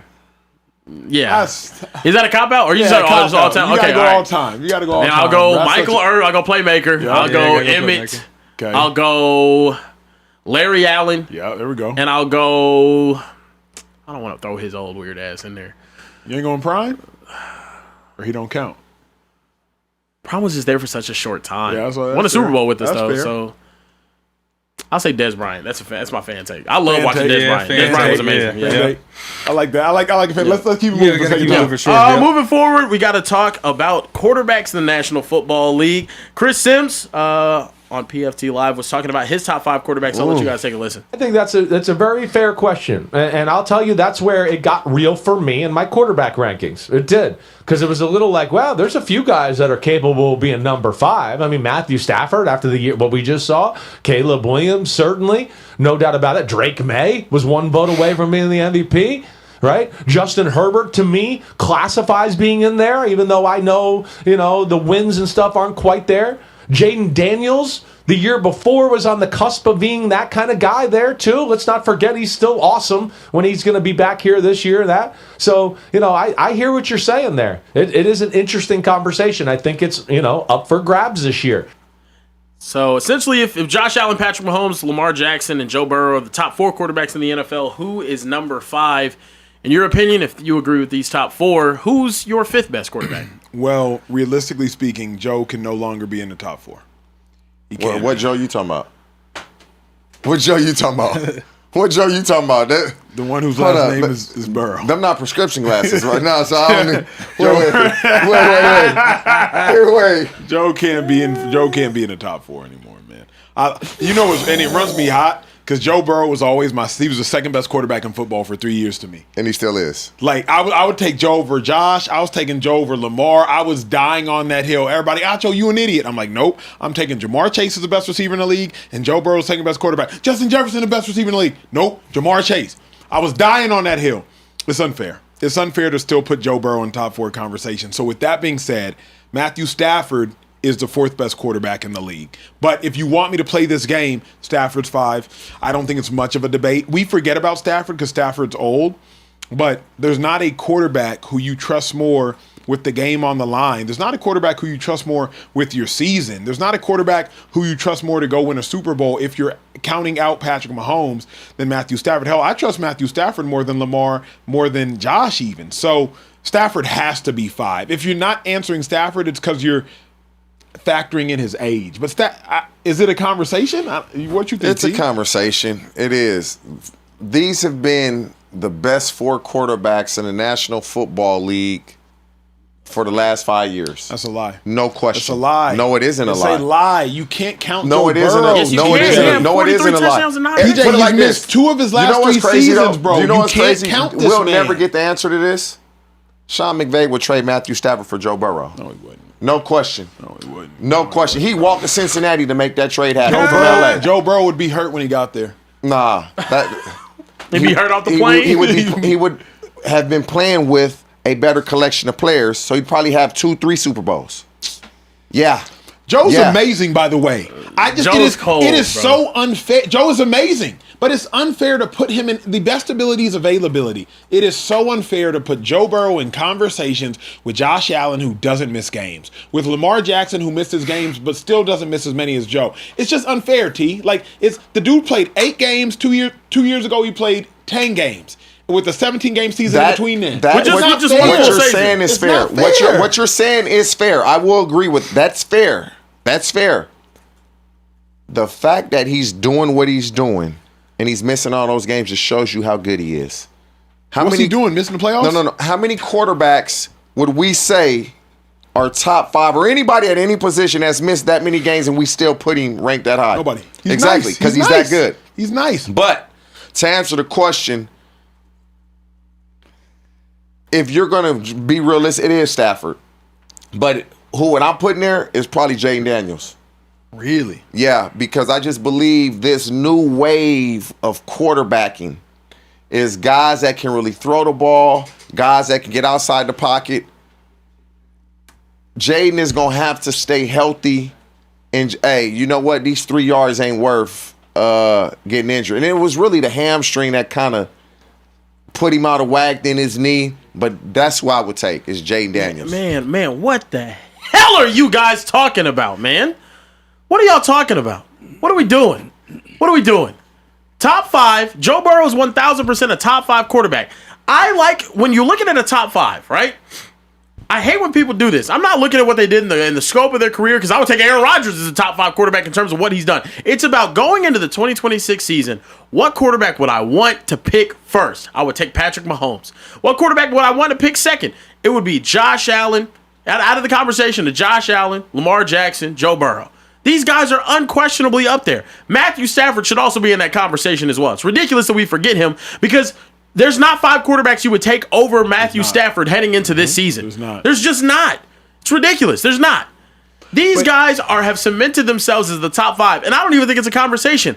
Below that, I think there's another tier, but there's still questions on that tier because I haven't seen consistency from them. But that's the JD5s, that's the Caleb Williams, that's the Jalen Hurtses, that's the Justin Herberts, that's all of them. You're playing this like it's Madden, and T is too. Nah. Here's why. Because in Madden, when a player, and we've all been here before if y'all play Dynasty mode, player gets hurt, what you do? You reset the game. Shit, I ain't gonna lose him for the season. Hey, I'm gonna restart turn this joint. injuries off. Right? I'm gonna restart this whole joint. But Kieran, realistically speaking, if you're talking about who do you want for the season, I'm factoring in all of their attributes. Okay. I'm factoring in and I'm factoring in arm strength. I'm factoring in intelligence. Durability is one of those things. Durability. So then we put Justin Herbert in there for sure. So we're not putting Justin Herbert in there. He ain't durable? How do you put how do you put Lamar Jackson in there after what just happened? Because at least for me, Lamar Jackson, think about Joe Burrow. Joe Burrow missed, I think, he played 8 games this year, and then he played 10 the year before, then go back. The year before he played the whole season. I'm saying the year before that. The year before that, he played 10. Yep. Joe Burrow's played 6 seasons, and he's missed significant time in 3 of them. So there's a 50% chance Joe Burrow will get hurt. So draft Joe Burrow in the top 4 if you want to, if you're starting your straight season this year. Just know there's a 50% chance that the man will miss a significant portion of the season. It's an unwise business decision to say, I'm going to draft a guy who has a 50% chance of being absent. That's what I'm saying. True. He It's doesn't have a statistically, 50%. it's statistically It's not true. Well, we gonna look statistically at this true. in It December, is. It's January, not. and we gonna say, oh, Kieran, wow. if he's played It's 6 not. seasons and he's missed like 30% of the season, 50% of the time. that's not. He missed 6 games 2 times, and then he missed. I think it was His rookie 10. year, how many he missed? He missed. Six. He missed 6 games. He This is missed his rookie 6 year. games. 6 his rookie year. 6 his 4th year. Yep. And then he missed 8 9. last And year. then he missed. Nine He missed. last Yeah, he year. missed 9 last year. Bro, that's draft Still, that dude if you want, but G. no, I'm still drafting him because you I'm want to know drafting. why? In the 3 seasons that he completed, you know what he had? 34 touchdowns, 14 picks, 35 touchdowns, 12 picks, 43 touchdowns, and 9 interceptions. He's a year removed from that. He's This amazing. revisionist history is ridiculous. No, I'm not going to argue Joe Burrow's talent. But what I'm saying I think is- Joe Burrow's more talented probably than like nearly every man walking. He is amazing. So let's talk about this then. What quarterback would you take over him going into next season? Over Joe Burrow? Would it be Jaden Daniels, who just got hurt No. time and time again? Realistically Would it be speaking- Dak Prescott, who's missed a lot of time and been hurt? I would take Josh. I would take Stafford, and I would take.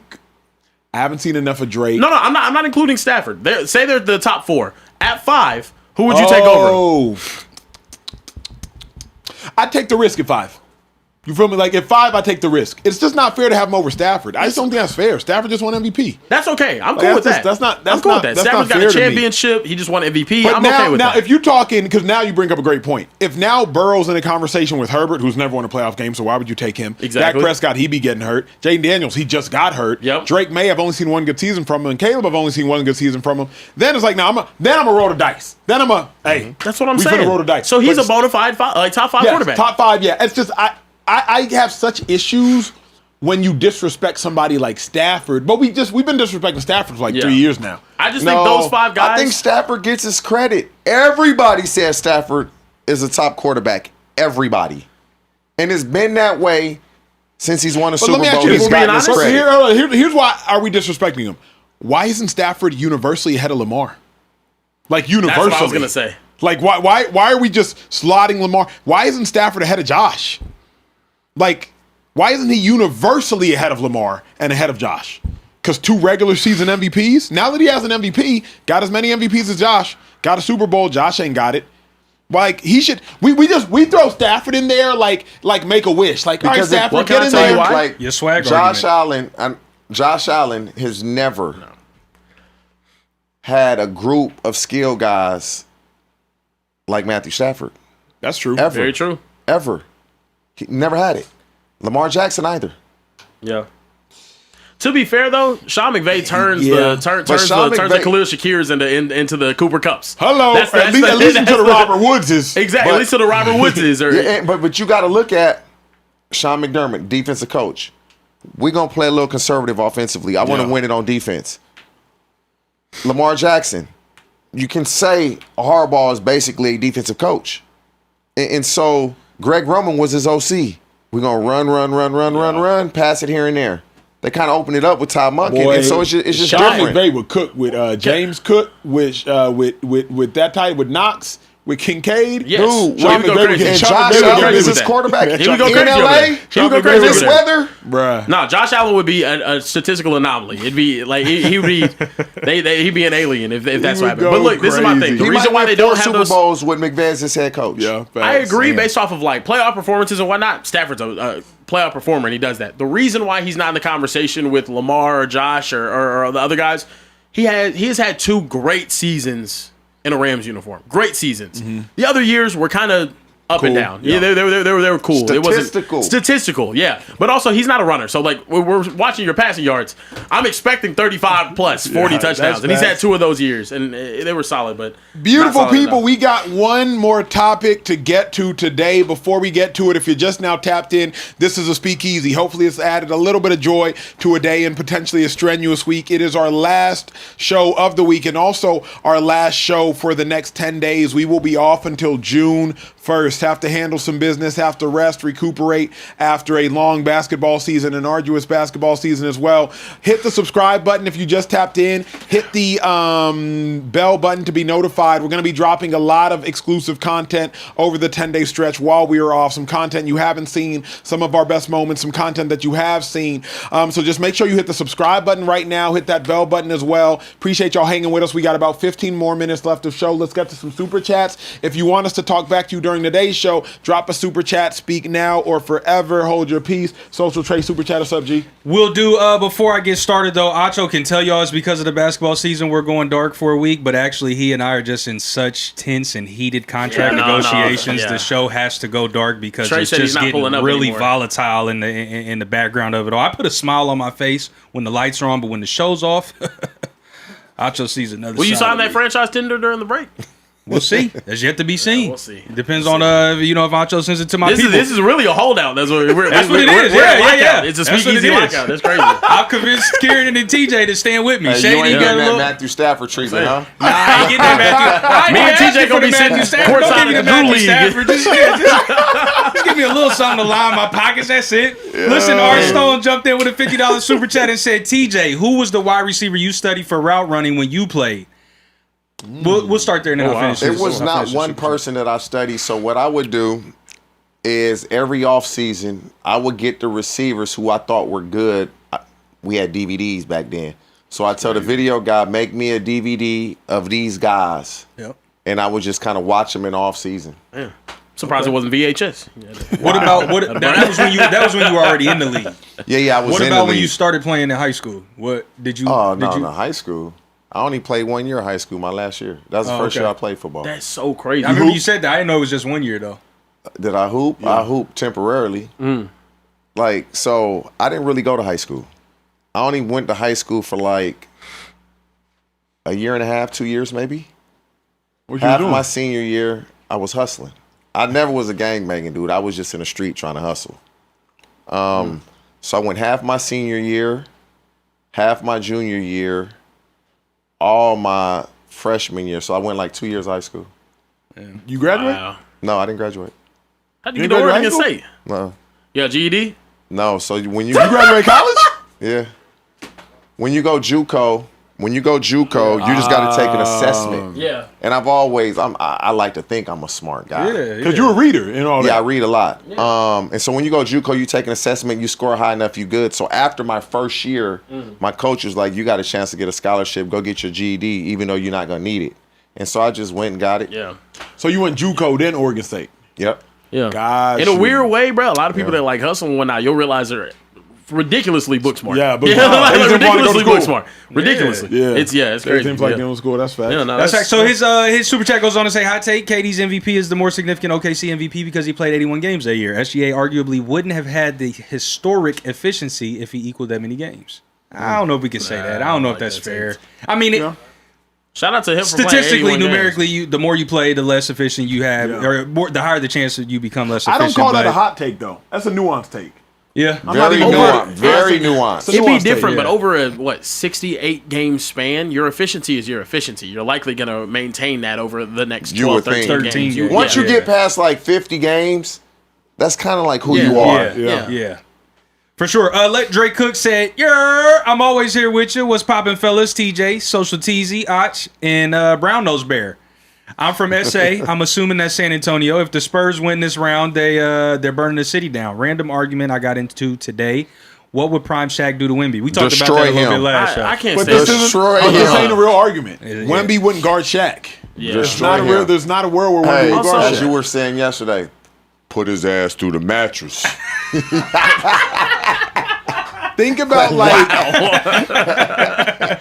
think about even those Mavs teams. Like we weren't putting Dirk on Shaq. No, hell no. We're putting Brendan Haywood on the court, Yeah. or we're putting Tyson Chandler on the court. Yeah. We will take a bum 11th player on the roster. We had Eric Dampier on Shaq in the 26. Yeah, 2006. Like we're not putting Dirk on Shaq. You just throwing bodies at Shaq. I can't stand Prime this. Just Shaq. on some Texas stuff real quick. SH. No, y'all are not burning down the city of San Antonio. Y'all have the Riverwalk, and y'all are the calmest city in the state of But Texas. San Antonio's won championships, so y'all it's won not like numerous it's championships. It's not like y'all are the Cowboys or something. Y'all won 12 years ago. Like, Yeah. stop acting like it's bro. I can't It's stand not. winning franchises sometimes, man.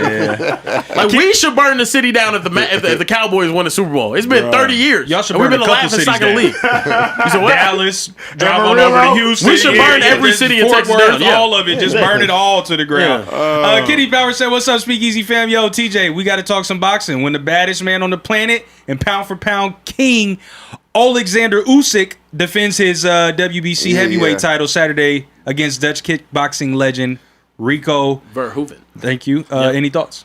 Waste of a fight. He should be fighting Carebear from Germany. That's his WBC mandatory. Yep. And then after that, he should be fighting Moses Atuma. He's a youngster. He's like, I don't like what he's doing right now. Fight your mandatory challengers. Fight people that's gonna challenge you. He gonna kill this dude. He a kickboxer. Yeah. They're also he's great in the friends. kickboxing world. Yeah. Not in the boxing world. Yeah. They're also good friends. I think it's gonna feel like a glorified sparring match. So all he did was get his partner paid. That's what he did. Pretty He much. gave his partner payday. But isn't the what I want to say, like the ethos around Usyk that he's kind of picked in No. chosen his That- fight? nah. Hell no. Oh, okay. Nah. No. He fight Usyk is everybody. the best in the world. Yeah. He fight everybody. I don't know if he's Yeah. ever gonna get in the ring with Moses Atama though. I don't know. Moses is up. I don't know if you put him just because he's so young. He basically like the young light skinned left handed Mike He like Tyson. 20. Bro, I don't even know how old. Damn. He's 21. a problem. Yeah. But Dropping also- everybody. Yeah, also, to be honest with you though, I mean, he's 21 years old. Yeah, that's crazy. But he's also like what it would be like if our best athletes did boxing. Yeah. Yeah. Like he's unbelievably twitchy. So Tall, quick, fast, powerful. yep. Yeah. All of it. Southpaw. Yep. Damn. Listen, my guy Justice95, who was getting on my head earlier about my shirt, said, "What's going on, fellas? Who's and PTO Bear? Quick question: Who do you see winning the NFC South?" Acho, don't answer because we know your answer. Ochfansky. Yeah. NFC South. I'm gonna go with my boys. I'm gonna go with the Falcons. I think they have. I would say the Listen to Rome. Falcons have the best collection of skilled players, but no lie, I'm gonna go with the Carolina Panthers. Okay. I am. All right, we got a happy producer rolling in the Nasty back. Also, I don't think the Panthers finished second. I like what the Saints are building over there. I think Jordan Tyson, Chris Olave with. I think that offense is gonna be something next year. Tomatoes. I'm telling you. Yeah. Listen. Come on. Bet. Dom 78702 said, "Fear the Spear Bear." What Cowboys games are you catching this year? I'm trying to shoot for the Brazil game. It's my birthday. And Acho, He trying to have some who fun. are you letting take the last shot? Oh my God. Kobe or Bron? Let's just let Acho answer that because it's going to Yeah, be go real ahead, easy for him. And then Carebear, what games are you catching? It's cold. Yeah. Cold. Yeah. Yeah. I mean, you're wrong, but I was gonna go to the Rio game. I had a little deal, but I have prior engagements. Yeah, he has a job. Yeah, right. Not just prior engagements. Like what? He has a job. A J-O-B. Yeah, prior engagements. Prior engagements. Job. Thanksgiving, we might make something happen, but it's hard to make it to the NFL games just because. Thanksgiving. Hopefully we can get here the and show whatnot. on the road. Yeah, no. 'Cause that's Cowboys Eagles or something. Yeah, that's Thanksgiving. Yeah, that might be fun. That would be crazy. Yeah, if we that could weekend get- though of would be the lit. game, I'll be in Tennessee for the Texas-Tennessee game. It's Cowboys Eagles Inc. It has to be in Dallas, right? Yeah, Yeah, it it's has in to be Dallas. in Yeah, Dallas. it's It always has in to be. Dallas. So Yeah. Thanksgiving in Dallas. Yeah, I'm always down to travel. You know, I haven't done much of it. Brock Purdy, number 5, and he ain't number 5. Purdy had no weapons that got to the second round of the playoff. This is Central Cast. Like, What up, so- weird cuz? He said, like, what are we talking about? And he's always statistically top 5 as a quarterback. Central Cast was bored. He was one of the super chats. He just not literally top- just- Purdy's not top 5. Like, he's a good quarterback, but top 5. Yeah, top 5 is crazy. Come on, bro. But he really good quarterback. I like Purdy. We got 2 more, and the last one is absolutely crazy. JJ All Day 18 said, "What's up, fellas?" I'm trying to read off there. It's a little far away. I'm gonna go back to my laptop. Purdy plays at a high level, but gets discredited because of the system he's in. But when high drafted QB struggle, it's quote they don't have the right coach or play caller. It's a double standard. That's fair, though, because what quarterback has not played well in Mike Shanahan's system? That's Kyle. why. Kyle, yeah. That's why. I said Mike. Kyle Shanahan's system. That's why. Yeah. He's had success with everybody. Yep. Yeah. That's true. The last super chat. It's an interesting one. It is very interesting. Important question. Wow. Important, no. I already know who the not Interesting. date is. Yes. Everybody know that one. Yeah. I Top would hope. shotter jumped into super chat and said, "Trey, why me? I don't understand why y'all continuously pick on me with these types of just strange conversations." Says, "Who on the Speakeasy I got would you both of those. let and not let date your sister?" Do you have a pretty easy. sister? I do. I have an older sister and I have a younger adopted sister as well. We all can answer this question. That the knot is. Well, we all know the knot. Yeah. Yeah. I would think, right? I would hope. LaShawn, Shady, McCoy. McCoy. Yeah, I hey, cheat, Yeah. McCoy. hey, Shady or Savage. Yeah. Gotta It's be over Shady. with. Shady, yeah. Shady is not even remotely close. It's yeah. over with. Yeah. This is an interesting question, Trey. But late. Under 200, I mean under 300, Kieran, my sister could date if he was Wait, hold on. older. There's a weight stipulation? I'm going regardless of my weight. What the? But you're fat shaming?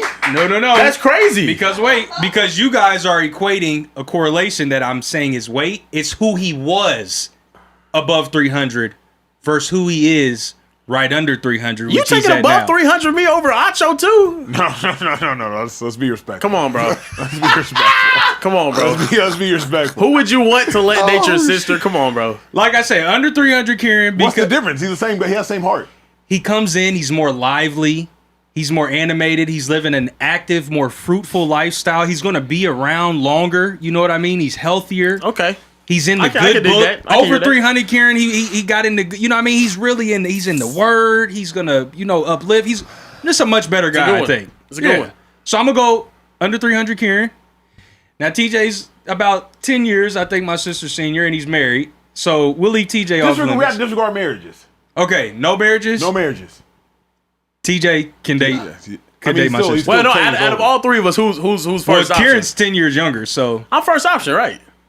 I'm No. most likely. no, because I wouldn't want my 38-year-old sister dating a Not for the 27-year-old. yeah. No, I mean, but like Yeah. I don't know the ages of your other. You haven't sister, lived but enough life. That's fine. That is true. Yeah. That is true. That is true. Yeah, no, And then I don't Acho, What we eyeing for? well, What the hell we welling for? I'm I'm not gonna lie. I'm not letting you date my sister, bro. I've got some things running through my head. Contract negotiation being one of them. That's a good one. The way you don't Stinginess. necessarily respect contracts in the sense that you were just so willing to sell out your wife now. to Elon Musk Yeah. for money. I mean, these are all things I have to consider when, like, is he a good fit? These are serious Bro, for problems. your my sister sister. wouldn't care, bro. For a Billy, y'all grew up in Gary, Indiana. I didn't grow up in was Indiana. I grew up in Evansville, Indiana. not quite enough, them, right? not quite them trenches of Gary. Shout out to all my 219 folks. Like, listen, Before 3 days ago, when we had the Oprah through the mattress convo, Acho could have dated my sister. Now I need some time to think. It's easily me. I need some time to It's think. easily me. It's just easily me. It's okay. no, because Kieran will propose in 3 days. I will not. That is true. He Kieran is a will simp. He is a Kieran will simp. propose in 3 days. And know what? she would have a loyal, successful, hardworking, God-fearing husband. That's fair. None of those things are wrong. Come on now. James Jones, I would probably James be cool with. Jones. James is hella stern though. Bro, come on, man. His team rock couldn't with James, though. win football games Acho on wouldn't OT7. be You bad, talking about but Acho works so much and so hard that he may not be as present as she would need. Acho too Nigerian. That's a good take. Yeah, that's a good That's a point. good You know what they take. say about Quality Nigerian take. men? It's a quality take. No. Yeah. That's a quality take. Right? No. Like I said, but 72 hours ago, definite yes for Acho. Ever Someone since in the the chat. Oprah Elon convo, Your sis would take the billion, bro. I'm gonna text her and ask her. She gonna say yeah. Yeah, we're close. I'm gonna text her and ask her. She's taking a bill. You could call her. At least she'll pick up. She's on the East Coast and she's a registered nurse. she's She works. asleep. It's My sister's a registered 11, nurse. 12, 1. Yeah, it's 1 man. a.m. She would be. She's not on call? No, call me she's a little mom like bear. she's a head nurse at a Hell dialysis yeah. clinic. So yeah. That's tough, man. That was an interesting conversation. Yeah, it was. Yeah, dilated. Let's For me, cool, wow. Yeah. TJ. But you're an only yes. child. If I had a sister, I have an older sister though. I just don't know her like that. Oh, bro. okay. She got a kid. Dang. Acho, hell no. Damn. I'm not gonna lie, Acho, my older sister, she from Guyana. She beat your ass. Just being honest. Yeah, with you. just how the cookie crumbles, yeah. it's third world country, brother. I don't know. Yeah, it's tough. All three of y'all seem like good dudes though when it comes to being in a relationship, being honest. Yeah, I think that's true. honesty is just so important. Man, it's Yeah. integral. Yeah. This podcast is a quality podcast. It if you had is. to get stuck. Not with too your many sister. other podcasts you could just go down the line and be like, yeah, I'd be cool with that. I'd be Yeah. cool with that. I'd be cool with that. It gets real dicey out there. Oh, yeah. Other Real pods, dicey. bruh. Yeah. Nightcap. Ooh. Man, what's up Yeah. with this guy, man? Let me ask you this, TJ. I mean, yeah. I wouldn't let either of them date my Could sister. Chad Ochocinco date No, your sister? no, no. Hey, Yeah. Chad and Shady, they like this. Yeah. Shit, hey, Yeah. I might. Chad ain't way ahead of Shady. Yeah. Yeah. Bruh. Yeah. Like Shady would have a better chance than Chad. Yeah. Oh, wow. Shady Yeah. loyal now, though. Boy, Chad ain't playing, boy. Damn. Chad don't play. Shady loyal now. Yeah, He boy, got himself he a is. girl. Hey, Yeah. yeah, Chad, boy. But I wouldn't want my sister getting an argument with Shady. Shady is like And start Chad getting is gaslit. Chad is Yeah. a nice dude. Yeah. Like his heart is pure. He's too nice. Boy, Shady just like Yeah. what alpha. Yeah. Yeah. Weird cousin, stop, bro. Stop. So you got an older sister. Hold on, let me go find her. I'm gonna be a stepbrother. No, you're not. What's wrong with Central Cast, There's something wrong with this dude, bro. Central Cast Cast is is crazy. hilarious, bro. TJ, would you let Kieran date one of your daughters? Yeah, he seemed like he cool. Like for me, you gonna have problems. Don't put your hands on her. Yep. No. Don't disrespect her in a way that makes her feel less than. But you're going to have arguments. And if you can do that, I'm cool. Yeah. Because I would hope I've raised my daughter, like, the right way. Yeah. Kieran, what would you do if Central Cast pulled your sister, bro?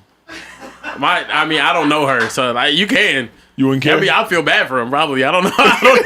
Feel bad She's for like, him? Bro, she's like 30. I feel bad for her. Bro, she's like 30. I'd give a damn about any of that. 37. I feel bad for her. With 2 kids. Central Cast? Yeah, Central Cast is girl. Oh, yeah. They both a little funny for that one. You know what I mean? It might be a From what match I hear, made I don't know. in They both. Central Cast Hey, she might be. hilarious, I don't bro. know. He might meet her match. I don't know. Kieran, let's get to this last joint. It is what it is. Look, last thing. Today is Josh Allen's 30th birthday. Congratulations. We get a round of applause there. happy birthday, 30, Josh. man. Man, 30 happy trips birthday, Josh. around the sun. Man. Old ass. I remember when I was 30. Guys, now that he's, crossed that boundary that all of you washed guys have crossed, Facts. 30 years and older, essentially on the back half of your lives at this point. Okay. Damn. He ain't Are lying. Allen's best days behind him? Reason I'm going to say no is I believe Josh Allen will get to a Super Bowl. I don't know if Josh Allen's going to win a Super Bowl, but I think he's talented enough to get to a Super Bowl. And so long as he gets to a Super Bowl, that will be his best day. I think that'll be a greater day and a greater accomplishment for Josh Allen, even than winning the MVP. I think Josh Allen getting the Buffalo Bills to a Super Bowl. I don't think the Bills have been to a Super Bowl in maybe 30 some odd years, if I'm not mistaken. They like the Cowboys. If he can get the Bills back to a Super Bowl, I think that marks his best day because he would be carrying that team to a Super Bowl. I don't think his best days are behind him. Now, statistically speaking, maybe. He's had 45 touchdown seasons. I think he's had a 48 touchdown season when you count rushing touchdowns plus passing. Statistically speaking, maybe his best days are behind him. But I do have to believe that Josh Allen is getting the Buffalo Bills at some point to a Super Bowl. Josh Allen, best years are probably ahead of him. He's going to get so much better mentally. Yeah. But it's tough because the top 4 quarterbacks are all in the AFC, and 3 of those dudes have yet to win a Super Bowl. Only one of them has won a Super Bowl, and that's Patrick Mahomes. Josh Allen is yet to win one. Lamar Jackson is yet to win one. Joe Burrow is yet to win one. So between those 3, it's a rat race every year to see who can get there. And so we would assume his best years are ahead of him. Like, you're 30 years old. You know the things I do to be 30 right now? And so and he's proven he can stay healthy. But when you're in the AFC, it's just so tough because there's other dudes that are just like you, right around your same age, striving and fighting for the exact thing you're striving and fighting for. And so it's not going to be easy. My thought is this. I think this is the last iteration of the Josh Allen Buffalo Bills to get a shot at the Super Bowl. He stepped in and the head coach was Rex Ryan, maybe. I think maybe Josh Allen's rookie year. And then Sean McDermott. Then you had Sean McDermott plus the defensive coordinator. Leslie Frazier. Then you get rid of Leslie Frazier. Then Sean McDermott becomes the defensive coordinator and the offensive coordinator. You had a Ken Dorsey-led offense. That didn't work out. You had a Joe Brady-led offense. Then Sean McDermott is out, and you've made Joe Brady the head coach. I think this is the last iteration of the Josh Allen Buffalo Bills that has a chance. Because if Joe Brady doesn't work out, now you're bringing in a completely new offensive mind, and there's no consistency. It'll be very pivotal because Joe Brady, has basically intimated that the way he was calling plays was not how he really wanted to call plays. He was kind of being forced to do things he didn't want to do, rightfully so. McDermott's in charge. You're going to do what I tell you to do type of thing. So I'm eager and I'm interested to see how is this offense going to look? Is it going to look kind of similar to the LSU offense when they set all these records in college when Joe Burrow was a quarterback? Or will they still be a balanced offense where we want to get James Cook X amount of carries and just really be balanced? Are we going to just run the ball when we probably should be passing the ball? Or are we just going to go completely opposite of what we've been doing? Because what we've been doing, we're good, but it ain't working. It's not getting us to where we want to be. And so that's what I'm interested in seeing is Joe Brady, his style of offense, pass to run ratio. What is that going to look like? You think that Josh Allen has enough this year? You think DJ Moore? No. Unless Keon Coleman or one of these other receivers can really step up, no, I don't. I think Keon takes the next step, though, because of Joe Brady.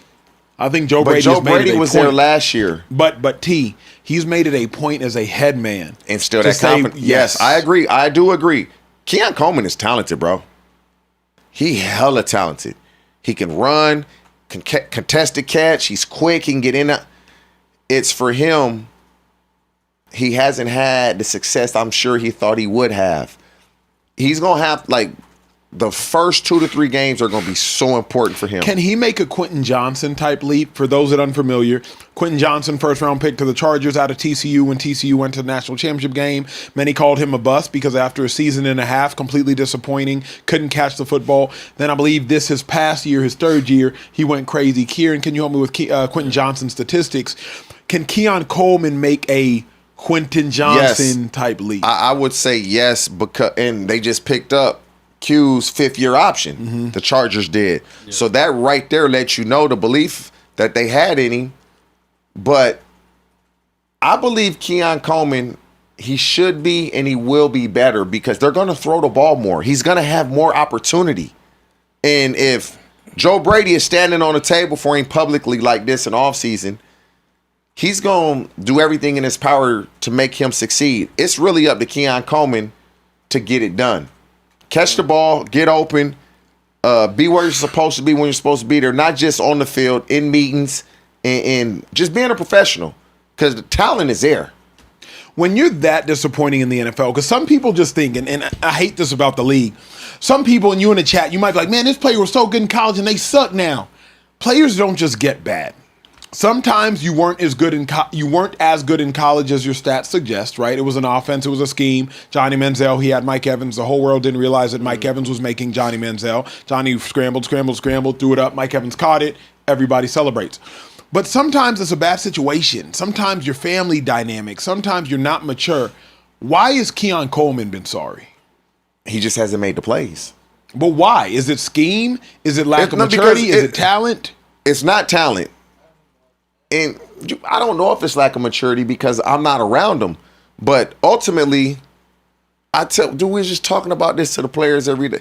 Because, we as players, when things don't go our way, the first thing we going to say is, man, coach don't fuck with me like that. He don't like me. Mm-hmm. No, that's not true. You're not doing what you're supposed to. We all going to get an opportunity. You may get 4, I may get 1. I got an opportunity. Yeah. I just ain't do nothing with it. You just got more opportunity than I got. And you probably didn't do anything with the first 3, but you did some with the last one. Mm-hmm. So we're all going to get an opportunity. It's what do you do with that one you get? Don't go complaining and say he don't like me. Coaches want to win. Because if they win, they make more money. This is how they feed their family. Keon Coleman has to make the most of his opportunities, and he wasn't doing that in previous seasons. Simple. He just wasn't doing it. And so he's going to have to look in the mirror and say, I got to make because he's getting multiple opportunities because they don't have a guy that they can rely on. Kieran, Josh Allen's best days ahead of him, behind him. Keon Coleman, what are your thoughts? I think we're in the middle of him. I think his best days started when he won that MVP that year. Actually, I think they started whenever he had that phenomenal performance against the Chiefs in the playoffs and they lost with 13 seconds. I think that's when the prime started. I think the prime we're still in it right now. And I think we still have probably about 3-4 more years for him to possibly go out there and win a championship.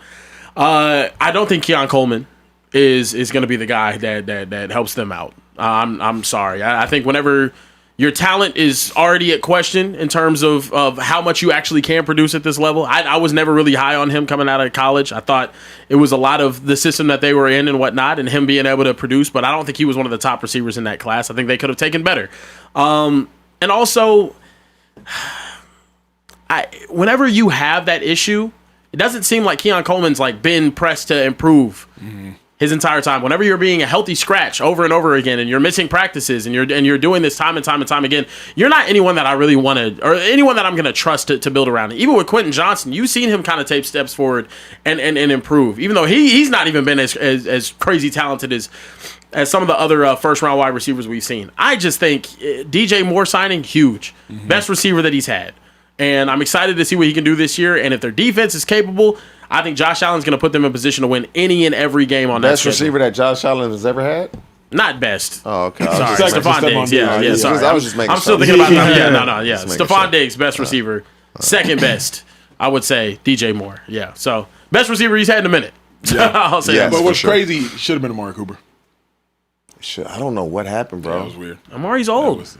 Yeah. Nah, it's not. No, it was the way Sean McDermott wants his teams to play on offense. Mm-hmm. That's all it is. Yeah, that's fair. That's fair. Hey, appreciate y'all rocking with us for the entirety of the show. Y'all still here? Make sure you hit that subscribe button. Remember, we are off until June 1st. Instead of setting in a calendar alert, after you hit the subscribe button, just hit the bell button. You'll be notified when we are going live. You do not want to miss out on your online family. We here Sundays to Thursdays, kicking it, trying to be your escape from the monotony of your world, the stress of your world, and just hang, talk sports, do all the things. We got a couple super chats we are going to get to. If you haven't hit that subscribe button yet, hit it. If you haven't hit the like button yet, right. Show love to your family and the Speakeasy on the other side of this camera. Hit the like button. Hit the subscribe button. Trey, get some super chats. Let's get out the show. I'll get some super chats going for sure. Listen, Let Dre Cook says, slow your roll, Drew Cheese.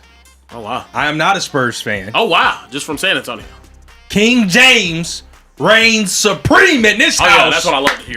I love a Ron Glazer. That's what I'm talking about. Oh, yeah. But I see the people in here, and they going up. Wemby Yeah. is a problem. It's wild to see. The city is rejuvenated. See, this is my thing, though. If you're from the city of San Antonio and you choose actively not to root for the team, I don't think you deserve to be a They part were of the asked celebration. when he was coming up. That's probably why. Maybe. I mean, where they had it, you gotta Depends be. on how old When we he don't is. know how old he is. Yeah, that's true. That's true. Maybe. Yeah. But this is my thing with 214 Mr. DFW. When the Dallas Cowboys win the Super Bowl, I don't want to see you outside of no bars. I want to see you drinking. I don't want to see you dude. celebrating none of that. He You told me can't. how trash they were and whatnot. Don't celebrate with the people whenever the people are doing what the people do in the city of the people. Yeah. You understand? preaching. I like I'm that. with that. You did Yeah, you know, cook. just Yeah, you have did that same cook. energy. You did Keep that cook. same energy. Stay your ass inside. Don't come out here and have fun whenever did we popping cook. fireworks and burning Wow. cars and flipping Acho, everything. you hear that? I would never talk to one of our players like that. Yeah, you're right. I'm sorry. I'd request You a understand what trade. I've been through with this player? I Come don't on know. now. He's an care. impact player, but Request it's a called trade. tough coaching No, over no, here. no, don't walk it back now. It's called tough coaching. Don't walk it back now. It's called tough coaching. Listen, keeping it moving. Mosey the Wrestling God said, yo, Speakeasy. What's good? Sorry I haven't been super chatting. Acho, do you forgive me? It's love. You here now. It's love. Okay. Trey, I hope Acho gives you that contract. Dang, stumbled. Let me start that over. I kind of got a cough in the middle of that. Trey, I hope Acho gives you that contract. TJ, hope you're doing well. And Cutesy Bear, hope you're well. God bless. No, thanks, man. Appreciate it. It's the wrestling fan, Cutesy right? Bear is such a wild. Appreciate it. Cutesy Bear is crazy. Such a wild name. And then lastly, I don't see any more super chats coming in. Two more? All right, there two more coming in. I'll get to Swaggy D Dots. In the meantime, said enjoy the break. Team Carebear and TJ. Yo, Acho. Brad had his cerveza. Go Bucks. Do a Brad? show down here in Tampa where Shady won a ring. Who is Brad? I don't know who Brad is. And I don't know why he hasn't been drinking the beer, but he finally did. He even messaged me on Instagram today to let me know. Dom78702 said, Acho! Pay that man Trey Day. Don't let him walk in the building wearing that shirt again. It's atrocious. Enjoy the break. Go Spurs. Care Bear, I know for a fact you'll be eating them tacos on the Riverwalk. Ha ha, you fat slob. He didn't even say that. He didn't say that at all. He also didn't you say- mad because he called out that ugly ass shirt that you But he showing us also two didn't chest say hairs that I- in, that I had- and you just wanted to call me a fat slob. He also did say I do love the tacos on the Riverwalk. Actually, also that's did called say real culture because in Texas we got that- real good food unlike Indianapolis. Sorry ass. Now button up that shirt. Nobody want to see that bird chest you doesn't got have under there. buttons.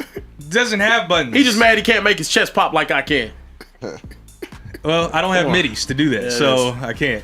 Yeah. Last one, I guess. Yeah. No better person to end the week on than our weird cousin Central Cast. Weird Yeah. cousin. And he says, shit. Care Bear, it's either mom's or sister. Let me know. I nourish on buried treasure too. Hey. Also, we have to talk about how Mom is in the chat. Talk about. The sister joke's cool. Don't mention my mom. I'll really slap the shit out you. like no bullshit. Like I'll fly up to San Francisco and smack the taste out your mouth, nigga. Don't ever talk about my mom.